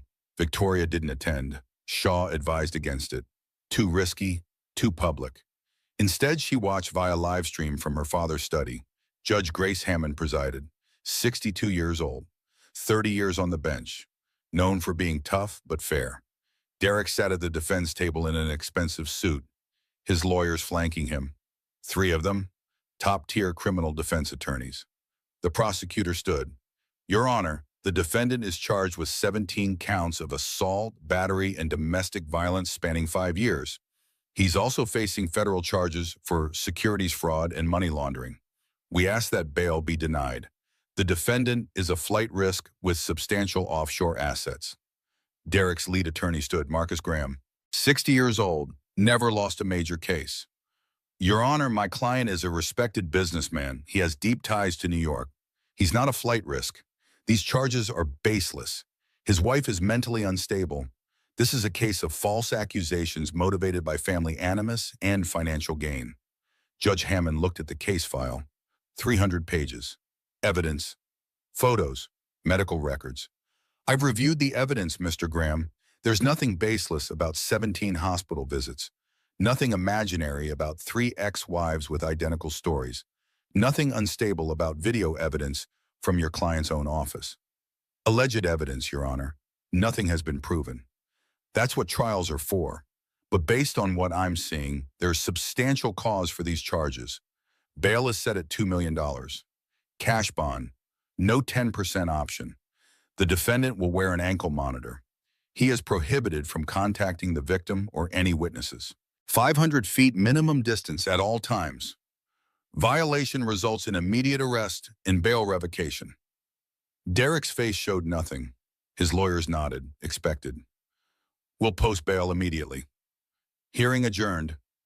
Victoria watched Derek walk out, free, monitored but free. Her hands shook. She'd known this would happen, known he'd make bail, but watching it felt different. He's out, and he knows where I am, and he's out. Harrison put a hand on her shoulder. He can't come near you. The restraining order is active, 500 feet minimum. He violates that, he goes back to jail. He'll find a way. He always finds a way. She wasn't wrong. At noon, Victoria's new phone rang. Unknown number. She shouldn't have answered, but something made her. Hello? Breathing, just breathing. Who is this? You think you're safe.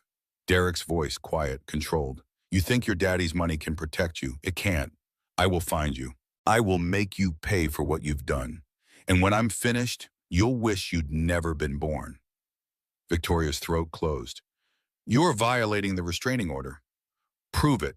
This phone won't trace back to me. And you won't tell anyone about this call because you're scared, because you know what I'm capable of, because you know I always win. You're going to prison. Derek laughed. Actually laughed. Maybe. Eventually, but not today. Not this month. Not this year. The trial is 18 months away. Minimum. You think you can hide from me for 18 months? You think you can stay in your father's house forever? You're pregnant. You're going to have a baby, and babies need to go outside, to doctor's appointments, to hospitals. And when you do, I'll be watching, waiting. The call ended. Victoria sat frozen, phone in her shaking hand.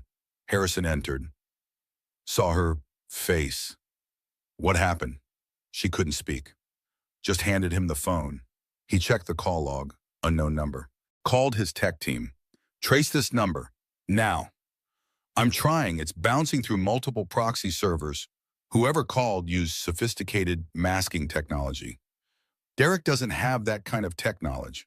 No, but he has money to buy people who do. Harrison looked at Victoria. Did he threaten you? She nodded. What did he say? Victoria repeated the call, word for word. Her voice flat, empty. Harrison called Shaw immediately. Derek violated the restraining order. Threatening phone call to Victoria, 30 minutes after his release. Can you prove it was him? The voice, Victoria recognized it. Voice recognition isn't enough without phone records. If the number is masked, we can't prove it was Derek. His lawyers will say anyone could have called. Then what do we do? Document it. Record every call, every text, every communication. Build a pattern. Eventually he'll slip up. They always do. Harrison hung up, looked at his daughter. You're not leaving this house. Not until the trial, not until he's convicted. I don't care how long it takes. I can't live in prison for 18 months. That's exactly what he wants, to control me, to keep me scared, to make me hide. Then what do you suggest? I fight back. I go public. I tell my story everywhere. Interviews, podcasts, social media.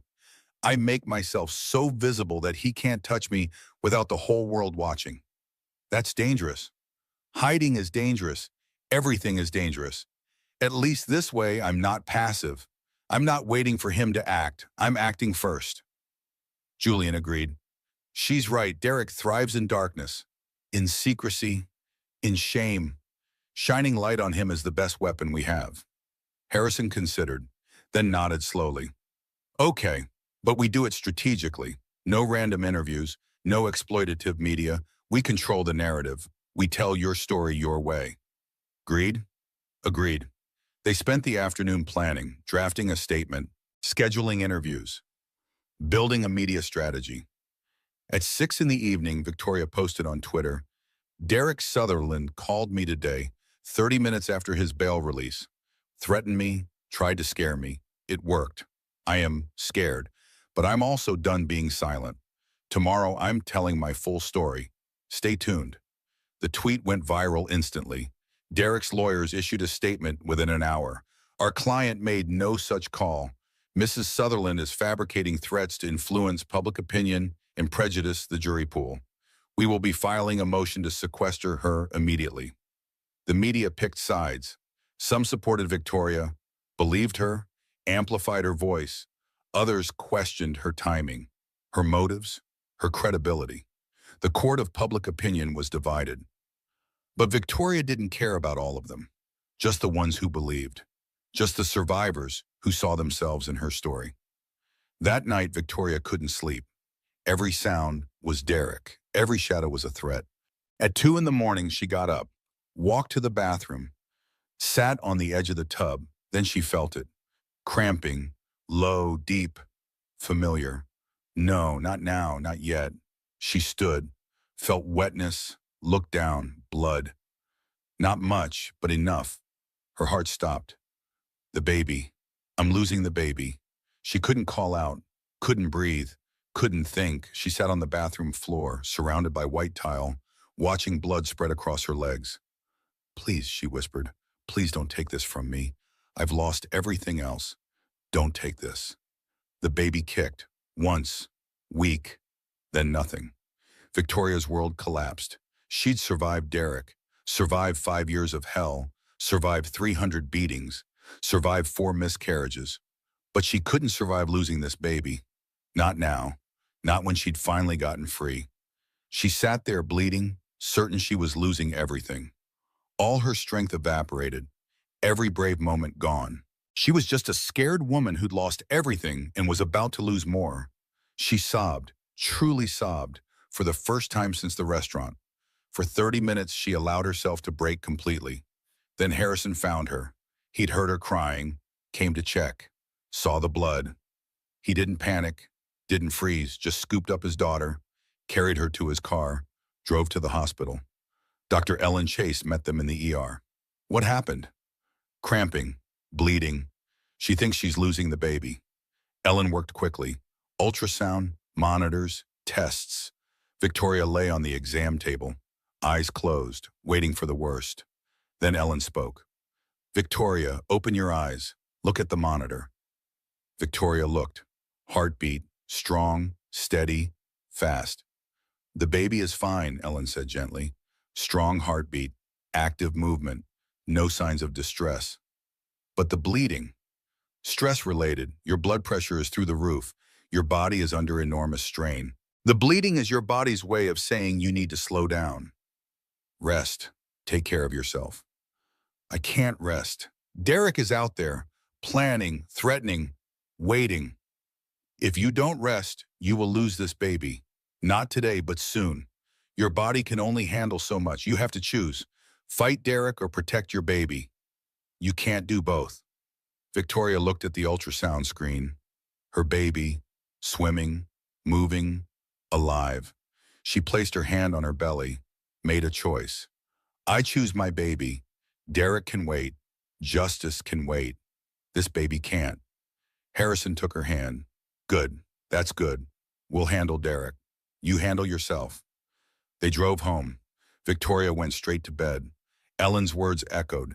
Your body tried to protect itself by ending the pregnancy. 4 miscarriages. 4 times her body chose survival over pregnancy. This time she had to choose differently. She had to choose the baby over everything else, even over justice. Victoria lay in bed, hand on her belly, baby moving inside. I'm sorry, she whispered. I'm sorry I put you through this. I'm sorry I exposed you to stress and fear and violence. I'm going to do better. I'm going to be better. For you. She fell asleep like that, hand protecting her belly, baby protected inside. For the first time in weeks, she slept deeply, peacefully, because she'd finally learned what mattered most. Not revenge, not justice, not even freedom. Life, her baby's life. That was the only thing that mattered. Everything else could wait. Victoria spent the next week in bed. Doctor's orders, complete rest, no stress, no media, no fighting, just peace. Harrison brought her meals. Julian brought books and magazines. Nina visited daily. Slowly, Victoria's blood pressure stabilized. The cramping stopped. The bleeding ended.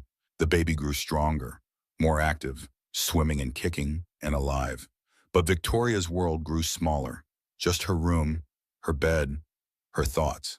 She did what she always did when overwhelmed. Reorganize. But this time differently. Not Derek's way, her way. She organized her thoughts instead of cabinets.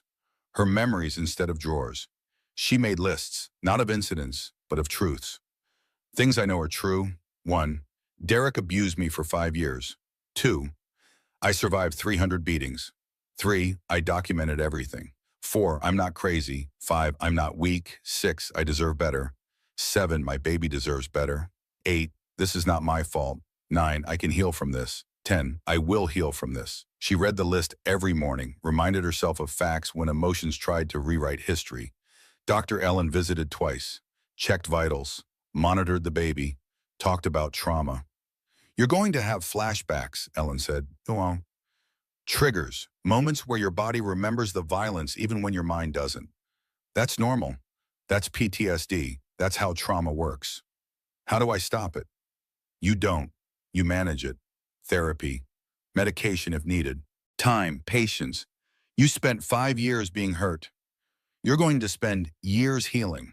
That's not weakness. That's reality. I don't have years. The trial is in 18 months. I need to be strong by then. Strong doesn't mean unbroken. Strong means surviving despite the breaks. You're already strong, Victoria. You just don't see it yet. On the 8th day of bed rest, Victoria's phone rang. Amanda Sterling. Hey, how are you feeling? Better, bored, restless, but better. Good, because I need to tell you something. Something I should have said when we first met. What? You're the bravest one. Of all of us. Rachel and Jennifer and I, we all left eventually, but we left quietly, secretly. We took settlements and signed NDAs and disappeared. You didn't. You went public. You exposed him. You're the one who's actually stopping him. I didn't have a choice. The video went viral. I didn't plan that. Maybe, but you could have denied it. Could have claimed it was taken out of context. Could have protected Derek to protect yourself. You didn't. You confirmed it. You owned it. You said, yes, I'm being abused, and yes, I need help. That's courage. Victoria hadn't thought of it that way. I just didn't want to lie anymore. I was tired of lying. Exactly. You were so tired of lying that you told the truth even though it was dangerous, even though it was scary, even though Derek threatened you. That's not weakness. That's strength. It doesn't feel like strength. It feels like survival. Survival is strength.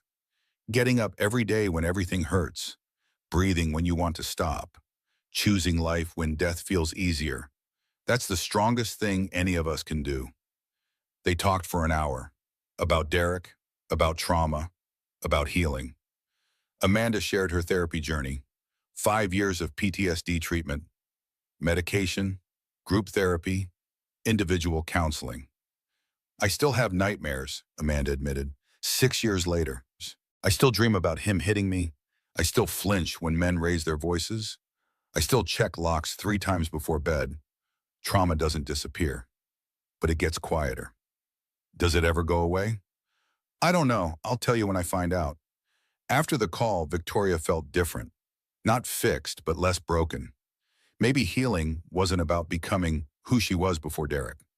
Maybe it was about becoming someone new, someone shaped by pain, but not defined by it.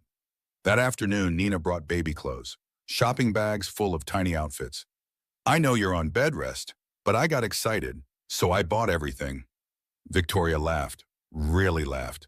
First time in weeks. Everything? Literally everything. Onesies, sleepers, hats, socks. Look at these tiny socks. They spent 2 hours going through the clothes, pink and blue and yellow and green, gender neutral, because Victoria didn't know yet, wanted to be surprised. Nina held up a tiny yellow onesie. It said, "Made with love," across the front.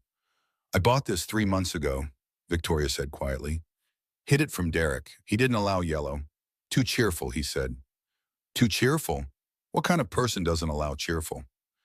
The kind who needs everyone around him to be as miserable as he is. Nina folded the onesie carefully. Well, he's not here now. Your baby can wear all the sunshine colors you want. Victoria held the tiny outfit, this small piece of clothing. This tiny choice. Derek didn't allow yellow. Now she could dress her baby in sunshine if she wanted. This tiny choice felt enormous. She'd spent 5 years asking permission. Permission to buy clothes, permission to see friends, permission to exist. Now she could just decide. No permission needed, just choice. I want this one, Victoria said. For the hospital, when the baby is born, this is the outfit I want. Then that's what we'll use. That evening, Victoria got out of bed, against doctor's orders. But she needed to move, needed to reclaim her body. She walked to the nursery, the one Harrison had prepared in his house. It was perfect. Soft gray walls, white furniture, neutral colors, peaceful. Not like the penthouse nursery, not filled with unopened boxes and broken dreams. This room felt different, safe, hopeful. Victoria assembled the crib, slowly, carefully, read the instructions 3 times like she always did.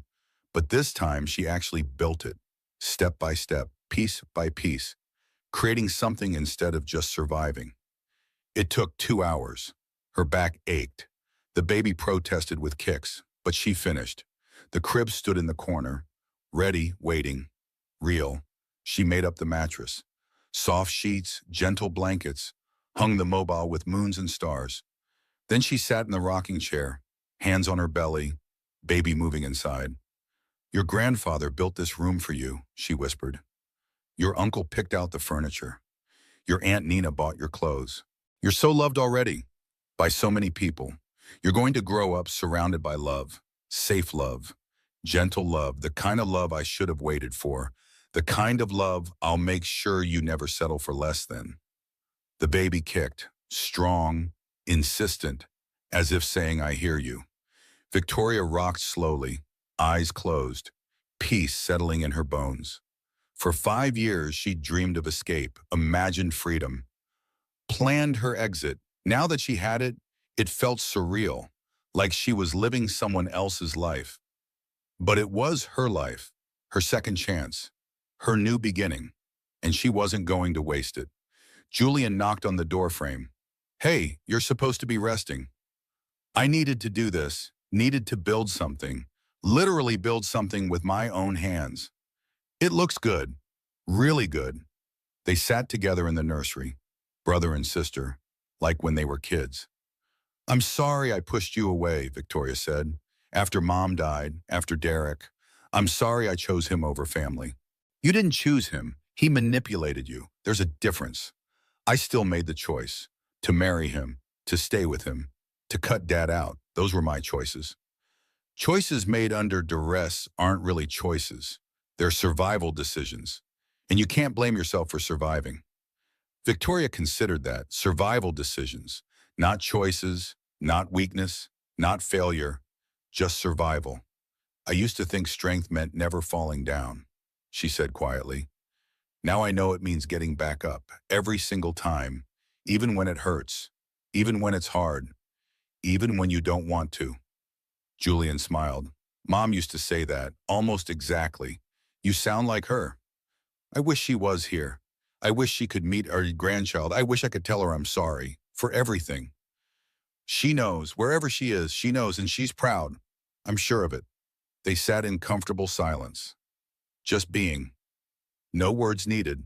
The baby kicked. Victoria laughed. This kid is so active. Never stops moving.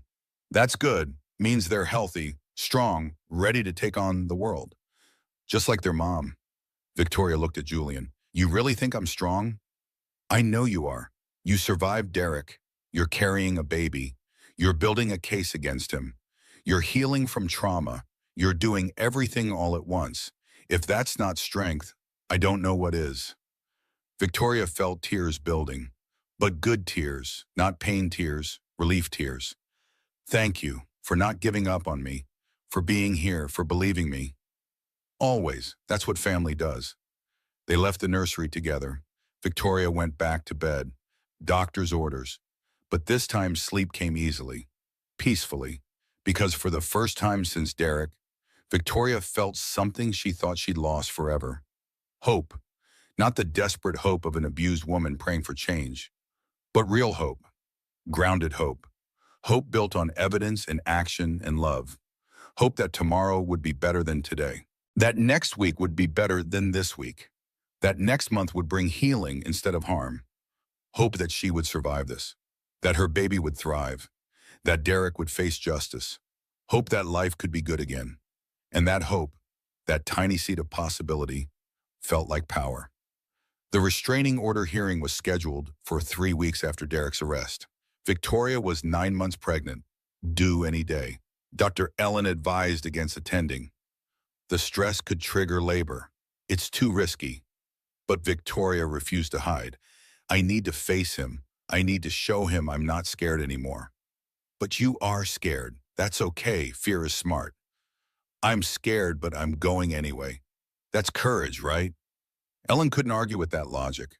They drove to the courthouse. Harrison, Julian, Nina, and Victoria, plus 2 security guards, plus Shaw and his team. The media circus was overwhelming, cameras everywhere, reporters shouting questions, crowds watching. Victoria walked through it all, hand on her belly, chin up, eyes forward.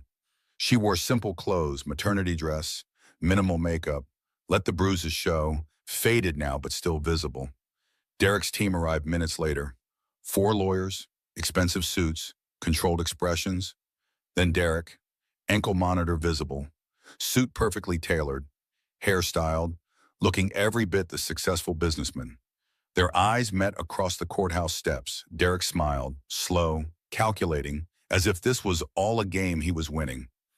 Victoria looked away first, not from fear, from choice. He didn't deserve her attention. They entered the courtroom, Victoria on one side, Derek on the other. Judge Grace Hammond presided. She looked at both parties, then at the evidence files. 300 pages. This is a restraining order hearing for Victoria Blackwell against Derek Sutherland. Mrs. Blackwell is seeking a permanent restraining order based on documented domestic violence spanning 5 years. But Sutherland is contesting the order. We'll hear arguments from both sides. The prosecutor stood, young, confident, armed with evidence. Your Honor, we have 17 hospital visits, 23 police reports, 47 video recordings, 4 witness testimonies from previous victims, medical documentation, photos. The evidence is overwhelming. Mr. Sutherland has a pattern of systematic abuse spanning 7 years across 4 relationships. Derek's lawyer stood, Marcus Graham, smooth, practiced. Your Honor, my client denies all allegations. Mrs. Blackwell is mentally unstable. The pregnancy has exacerbated underlying mental health issues. She's fabricated these accusations to access my client's assets and curry favor with her estranged family.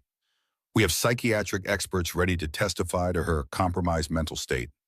Judge Hammond looked unimpressed. Psychiatric experts? Hired by you? To testify that an abuse victim is crazy? How original. Your Honor, we simply ask for fair consideration. My client's reputation has been destroyed by unproven allegations. He deserves due process. He'll get due process at trial. This hearing is to determine if there's sufficient cause for a restraining order. And from what I'm seeing, there's more than sufficient cause. She turned to Victoria. Mrs. Blackwell, I need to ask you directly. Why now? Why come forward after 5 years? Victoria stood, 9 months pregnant, hand protectively on her belly. Her voice didn't shake. Because I'm about to become a mother, and I cannot bring a child into a home where violence is normal. I cannot teach my daughter that love includes bruises. I cannot teach my son that power means control. I stayed because I was afraid to leave. I'm leaving because I'm more afraid to stay. The courtroom was silent, every person listening, every word mattering. I spent 5 years making excuses. For him, for myself, for staying. I told myself it wasn't that bad, that he didn't mean it, that he would change. But he didn't change. He got worse, 300 times worse, 4 miscarriages worse, 18 hospital visits worse.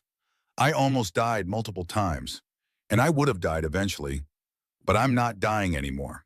I'm living, and that starts with this restraining order. Judge Hammond nodded slowly. Thank you for your honesty. Mr. Graham, your client wishes to respond. Derek stood, looked directly at Victoria.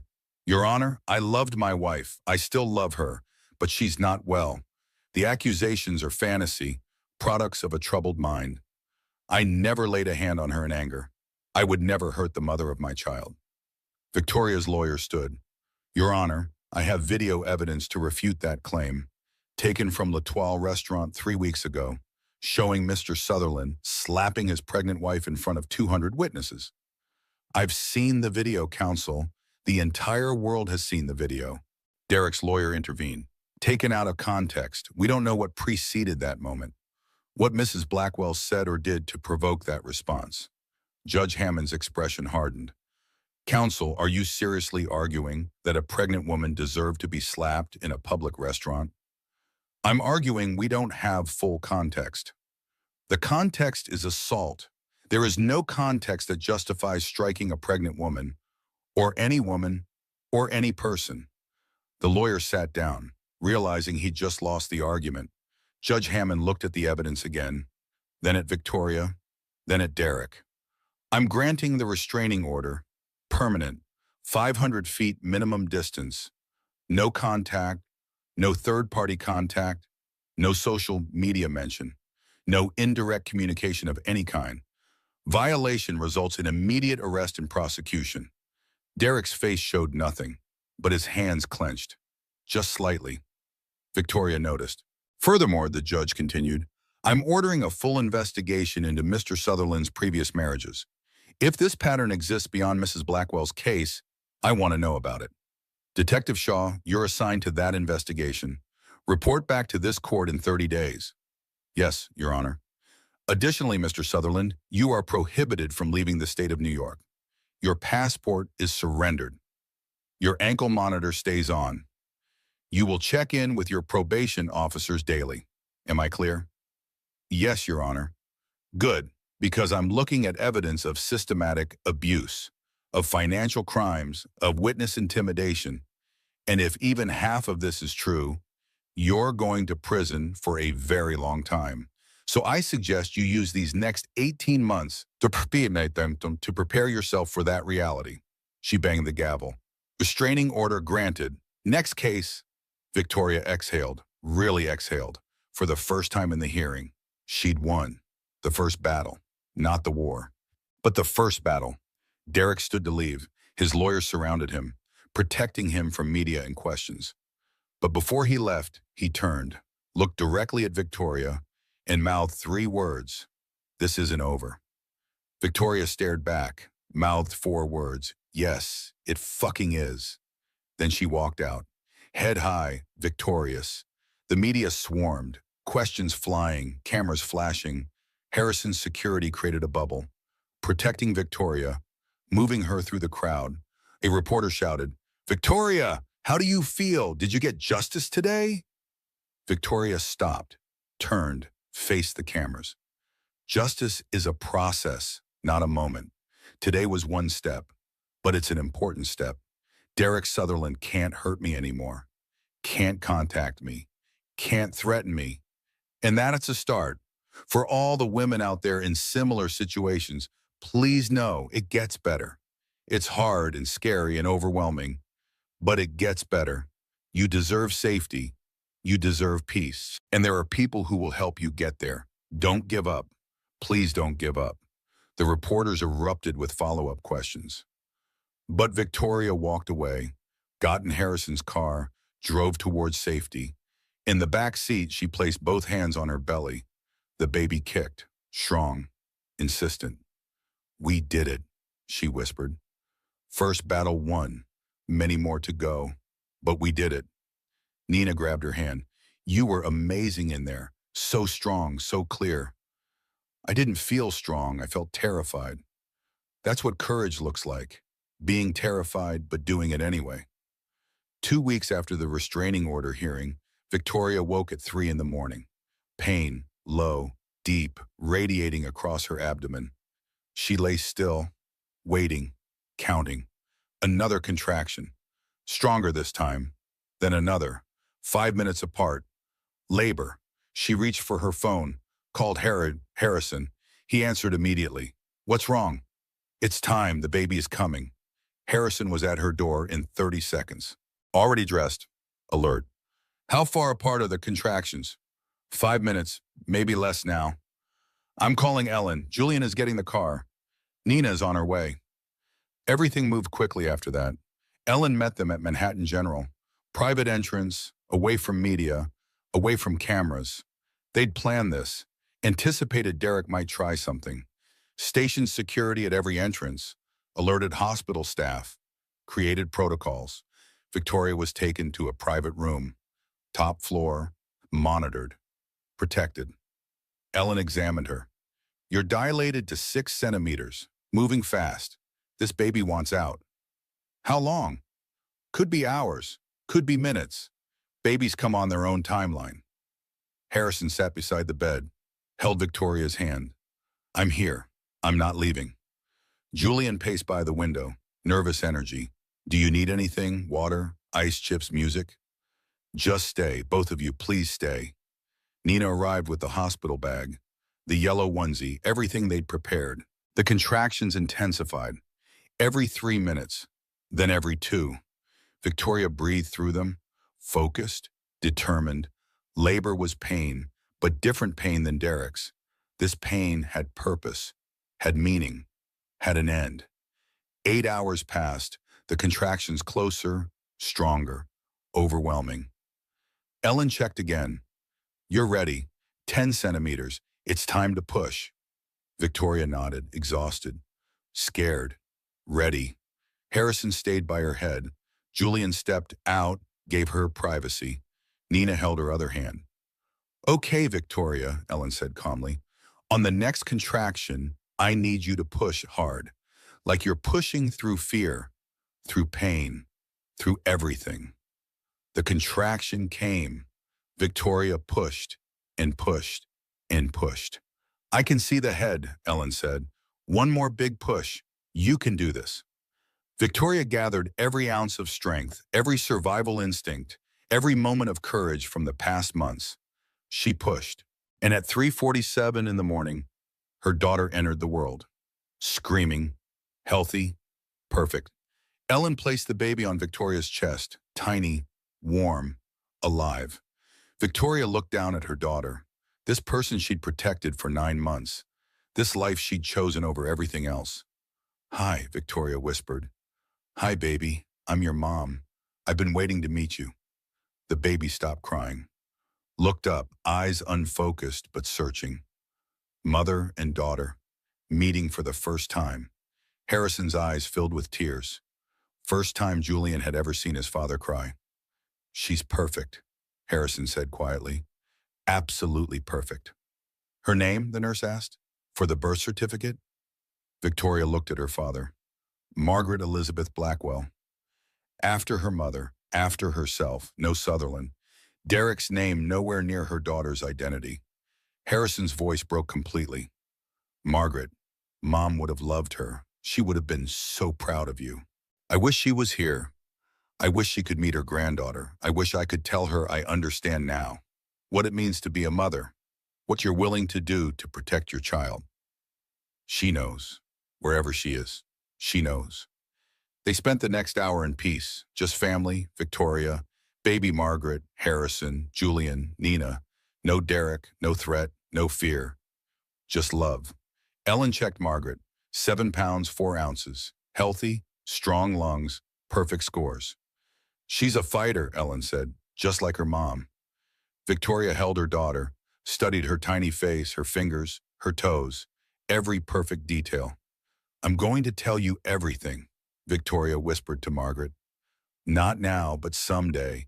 When you're old enough, I'm going to tell you about the man who hurt me, about the people who saved me, about the strength I found. Not because I want you to be afraid, because I want you to be wise. She adjusted Margaret's tiny body.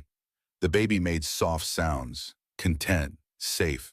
I'm going to teach you that love doesn't hurt, that respect is required, that your voice matters, that you never have to choose between independence and approval, that you can be strong and soft at the same time, that being scared doesn't make you weak, that asking for help is courage, not failure. Margaret yawned, tiny mouth opening wide. I'm going to raise you differently than I was raised. Not because Grandpa did it wrong, but because we can do it better. He learned, and you're going to benefit from all that learning. Harrison listened, didn't interrupt. Let his daughter make promises to her daughter. Your grandfather is going to be different for you than he was for me, Victoria continued. He's learned that love isn't control, that protecting isn't restricting, that family is built on trust, not rules. Right, Dad? Harrison nodded. Right, I'm going to do better. For her, for you, for all of us. At noon, a nurse entered. Mrs. Blackwell, I'm sorry. There's a situation. Victoria's whole body tensed. What situation? Derek Sutherland is in the lobby, demanding to see his child. Security is detaining him, but he's threatening to sue, claims he has parental rights. What would you like us to do? Victoria looked at Harrison, at Julian, at Ellen. Then she made a decision. Tell him I have a restraining order being filed against him for the baby too. He came within 500 feet of my room. That's a violation. Call Detective Shaw. Have him arrested. Are you sure? I'm sure. He beat me while I was pregnant with her.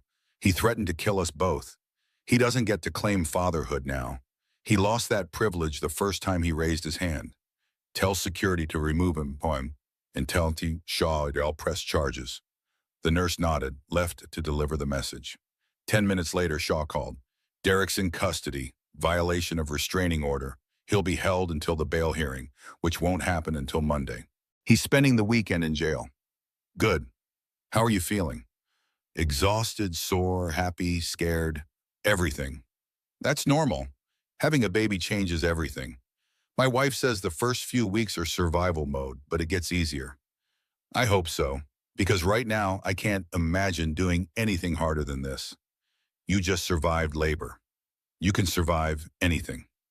After the call, Victoria held Margaret closer, protected, safe. He's not going to touch you, she promised. He's not going to hurt you. He's not going to control you. You're going to grow up knowing you're loved, unconditionally, completely. You're going to know that family means safety, not fear. That home is refuge, not prison. Margaret slept, peaceful, unaware of the chaos around her birth. Victoria looked at her daughter's tiny fingers, perfect little fingers that had never known violence. She made a silent promise. These hands will only know gentle touches. This life will only know safe love. The cycle stops here. With me. With this breath. With this choice. Nina brought food, real food, not hospital food. Victoria ate like she hadn't eaten in months. You need your strength, Nina said. Newborns don't sleep. Neither will you. Eat while you can. How do you know so much about babies? I don't. I'm Googling everything, but I'm pretending to be confident so you feel better. Victoria laughed, really laughed, despite the pain, despite the exhaustion, despite everything. Thank you for being here, for never giving up on me, for calling my dad when I couldn't. That's what friends do, even when you push us away, even when you hide, even when you lie about falling. We stay, we wait. We're here when you're ready. That evening, visitors started arriving. Amanda Sterling, Rachel Montgomery, Jennifer Hayes, the sisterhood of survivors. They brought gifts, flowers, blankets, books, but mostly they brought understanding. You did it, Amanda said. You survived. You escaped. You created life despite him trying to destroy it. That's the ultimate victory. Rachel held Margaret carefully. She's beautiful. She's going to grow up knowing what strength looks like, what courage looks like, because her mom is both of those things. Jennifer was quieter, tears in her eyes. I lost twins, to him, to his violence. Seeing your daughter alive and healthy, it gives me hope that maybe someday I can try again, can create life that survives. The four women sat together, united by trauma, connected by survival, bonded by choice. We should make this official, Victoria said suddenly, a foundation to help other women, to provide resources, legal support, safe housing, everything we wish we'd had. I'm in, Amanda said immediately. I have money, lots of it, from the settlement. I've been waiting for the right cause. I have legal contacts, Rachel added, and I know how to disappear, how to create new identities, how to help women vanish when they need to. I have therapy connections, Jennifer offered, trauma specialists, support groups, healing resources. Victoria looked at them. And I have a public platform, a story people care about, a voice that reaches millions. We could actually do this, actually help people. Harrison entered, listened. You need funding, infrastructure, legal protection. I can provide all of that. Tell me what you need. I'll make it happen. They spent the next hour planning, dreaming, building something from their collective pain. The Sutherland Survivors Foundation, named ironically, taking Derek's name and transforming it into something that helped instead of hurt. By midnight, they had a plan, a board, a mission statement, a path forward. Victoria held Margaret while they talked, her daughter sleeping through the planning, through the hope, through the birth of something bigger than revenge. This wasn't justice through destruction. This was justice through creation. Derek had broken four women. Those four women were building something that would protect thousands. That felt like power. At 2 a.m, everyone left. Victoria was alone with Margaret, just the two of them. She looked at her daughter, this tiny person, this beginning. You're 2 days old, Victoria whispered, and you've already changed the world because you gave me a reason to fight, to survive, to build something better. Thank you for that.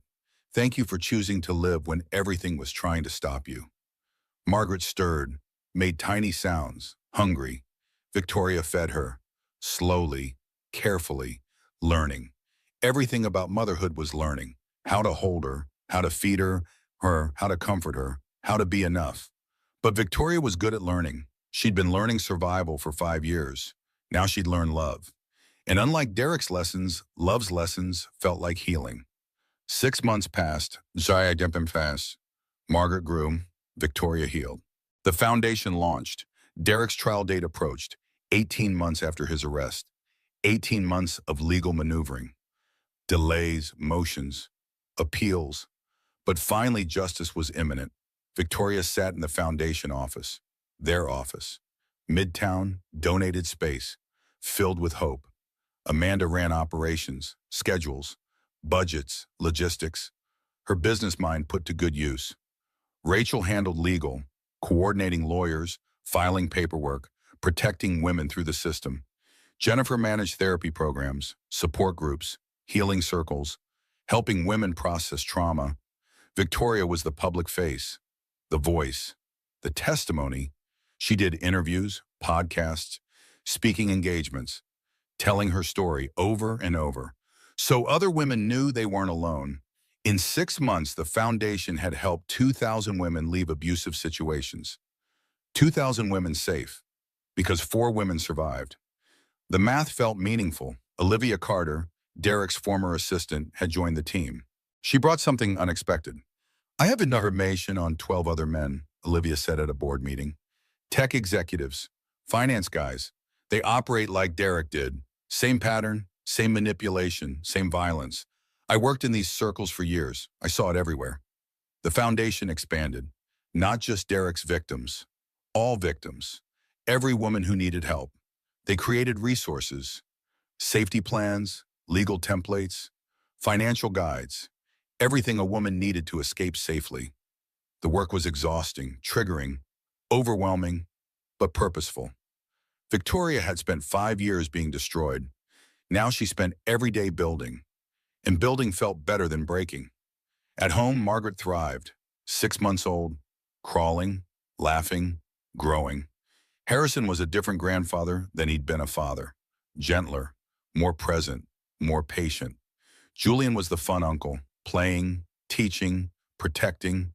Nina was the honorary aunt, babysitting, supporting, loving unconditionally. Margaret grew up surrounded by love, the kind of love Victoria had wanted, the kind she'd settled for less than, the kind her daughter would never know anything less than. One evening, Victoria's phone rang. Unknown number. She almost didn't answer, but something made her pick up. Victoria Blackwell? Yes.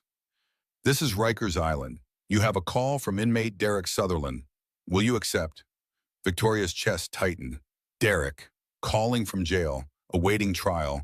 She should hang up, should refuse, should maintain no contact. But curiosity won. I'll accept. A click, then his voice. Victoria, you're violating the restraining order. I'm allowed one phone call. I chose you. Why? Because I want to apologize. Victoria laughed, actually laughed. No. What? No, you don't get that. You don't get closure or forgiveness or redemption. You get consequences. That's the justice you earned. Victoria, please, I need you to understand. I loved you.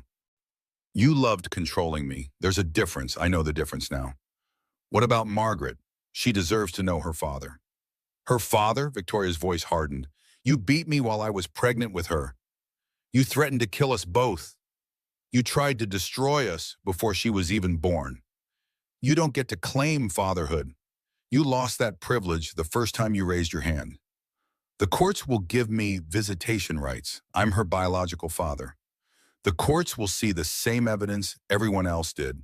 17 hospital visits, 4 miscarriages, 300 documented assaults. And my daughter will grow up knowing her grandfather, her uncle, her honorary aunt, and a mother who loved her enough to leave. That's her family. Not you, never you. Derek's voice changed. The mask cracked. Rage underneath. I made you. You were nothing when I met you. You're right. I was nothing when you were done with me. But I rebuilt. That's the difference between us. I can create. You can only destroy. And that's why I'm free and you're in jail. That's why I have my daughter and you have nothing. That's why I'm healing and you're rotting. I'll get out eventually. And when I do, when you do, I'll be ready. We'll all be ready because you taught us something important.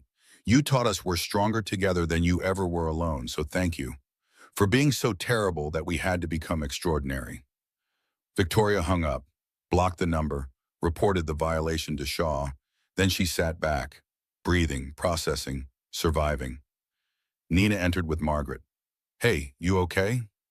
Derek called. What? How? Prison phone. He wanted to apologize, to explain, to manipulate. What did you say? Victoria smiled. I said no. I said goodbye, and I meant it. She took Margaret, held her close. This child who saved her, this life that gave her purpose. He's never going to meet you, Victoria promised. He's never going to hurt you. He's never going to have any power over either of us again.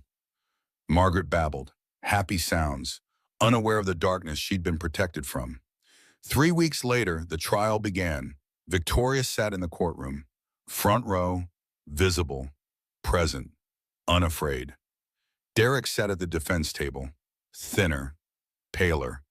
Prison had diminished him. Their eyes met once. Victoria didn't look away, didn't flinch, just looked. And in that moment, Derek saw the truth. She wasn't his victim anymore. She was his prosecutor, his judge, his reckoning. The trial lasted 3 weeks. Testimony from Victoria, from Amanda, from Rachel, from Jennifer, medical experts, financial experts, psychiatric experts, 47 videos, 18 hospital reports, 300 documented incidents. The evidence was overwhelming, undeniable, devastating. Derek's lawyers tried everything: character assassination, mental health defense, victim blaming. None of it worked.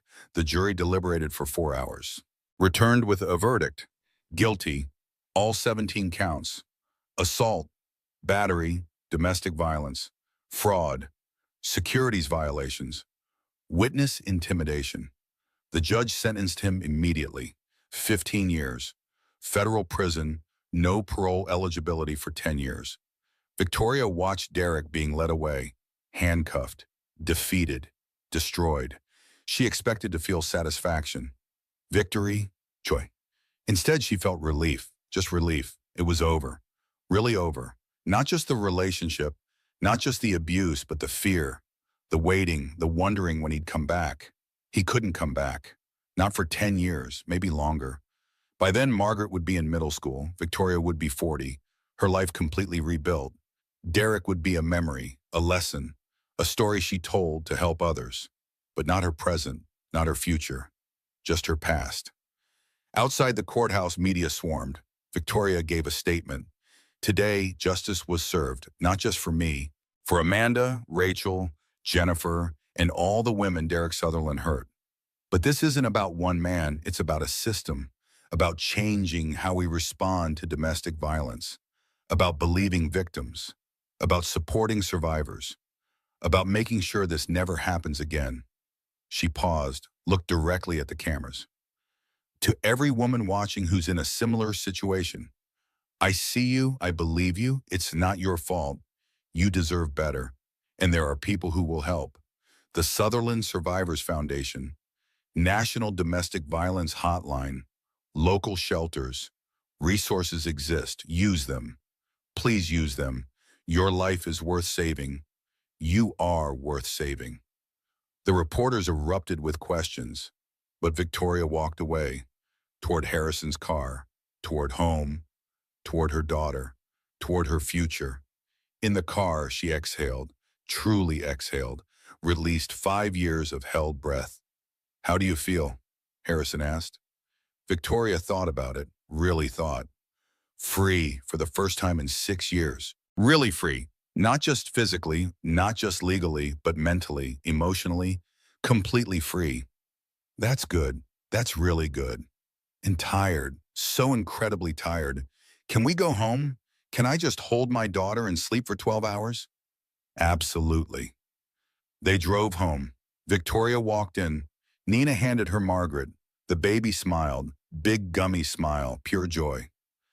Victoria held her daughter, breathed in baby smell, felt tiny fingers grip her own. We did it, she whispered. We survived. We escaped. We're safe now, really safe. Margaret gurgled, happy sounds, untroubled by the day's events. Julian ordered pizza. They ate on the floor of the living room. Family dinner, celebrating not with champagne but with paper plates and casual joy. To Victoria, Harrison said, raising a water glass, for being the bravest person I know. To Margaret, Julian added, for giving her mom a reason to fight. To family, Nina said, the one you're born with and the one you choose. They clinked glasses, water, juice, whatever was nearby. The toast mattered more than the beverage. That night, Victoria put Margaret to bed. The routine they'd developed: bath, bottle, books, bed. She read from Goodnight Moon, Margaret's favorite. The baby's eyes grew heavy, drooped, closed. Victoria watched her daughter sleep. this perfect person, this second chance of a boon. I used to think strength meant never falling down, Victoria whispered to her sleeping daughter. Now I know it means getting back up, every single time, even when it hurts, even when it's hard, even when you don't want to. I fell down 300 times, but I got up 301. That's what matters, not the falling, the getting up. She kissed Margaret's forehead, turned on the nightlight, left the door cracked. In her own room, Victoria looked at herself in the mirror, really looked. The bruises were gone, healed, the physical marks erased, but the internal ones remained, would always remain. PTSD, triggers, flashbacks, anxiety, the invisible wounds of trauma. But she was managing therapy twice a week, medication, support groups, team patience. Healing wasn't linear. Some days were good, some were terrible, most were somewhere in between. But each day was hers, her choices, her decisions, her life. Victoria got into bed, her bed, in her father's house, safe, protected, home. She closed her eyes. For the first time in 6 years, sleep came easily. No nightmares, no fear, no checking locks 3 times, no listening for footsteps, no preparing for violence. Just sleep, deep, peaceful, restorative, because she was finally, truly, completely safe. Victoria's story didn't end with Derek's conviction.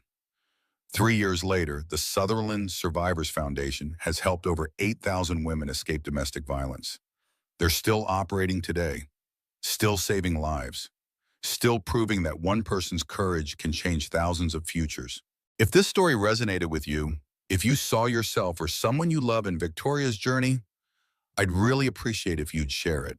Not for me, but because there's someone in your life who needs to hear this. Someone who thinks they're alone. Someone who believes they're too weak to leave. Someone who's making excuses for bruises right now. Your share could save a life. Literally. And if you want to hear more stories like this, stories about real people surviving impossible situations, hit that subscribe button.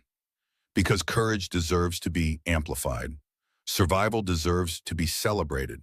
And voices like Victoria's deserve to be heard.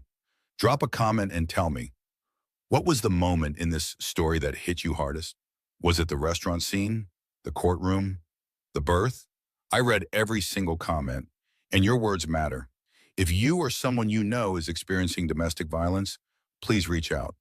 The National Domestic Violence Hotline is available 24/7. The number is 1-800-799-7233. You deserve safety. You deserve peace. You deserve love that doesn't hurt. Thank you for listening to Victoria's story. Thank you for being here for all 120 minutes. Thank you for caring about survivors. Until next time, remember, you're stronger than you think, braver than you know, and you're never, ever alone. Mahem Araivam.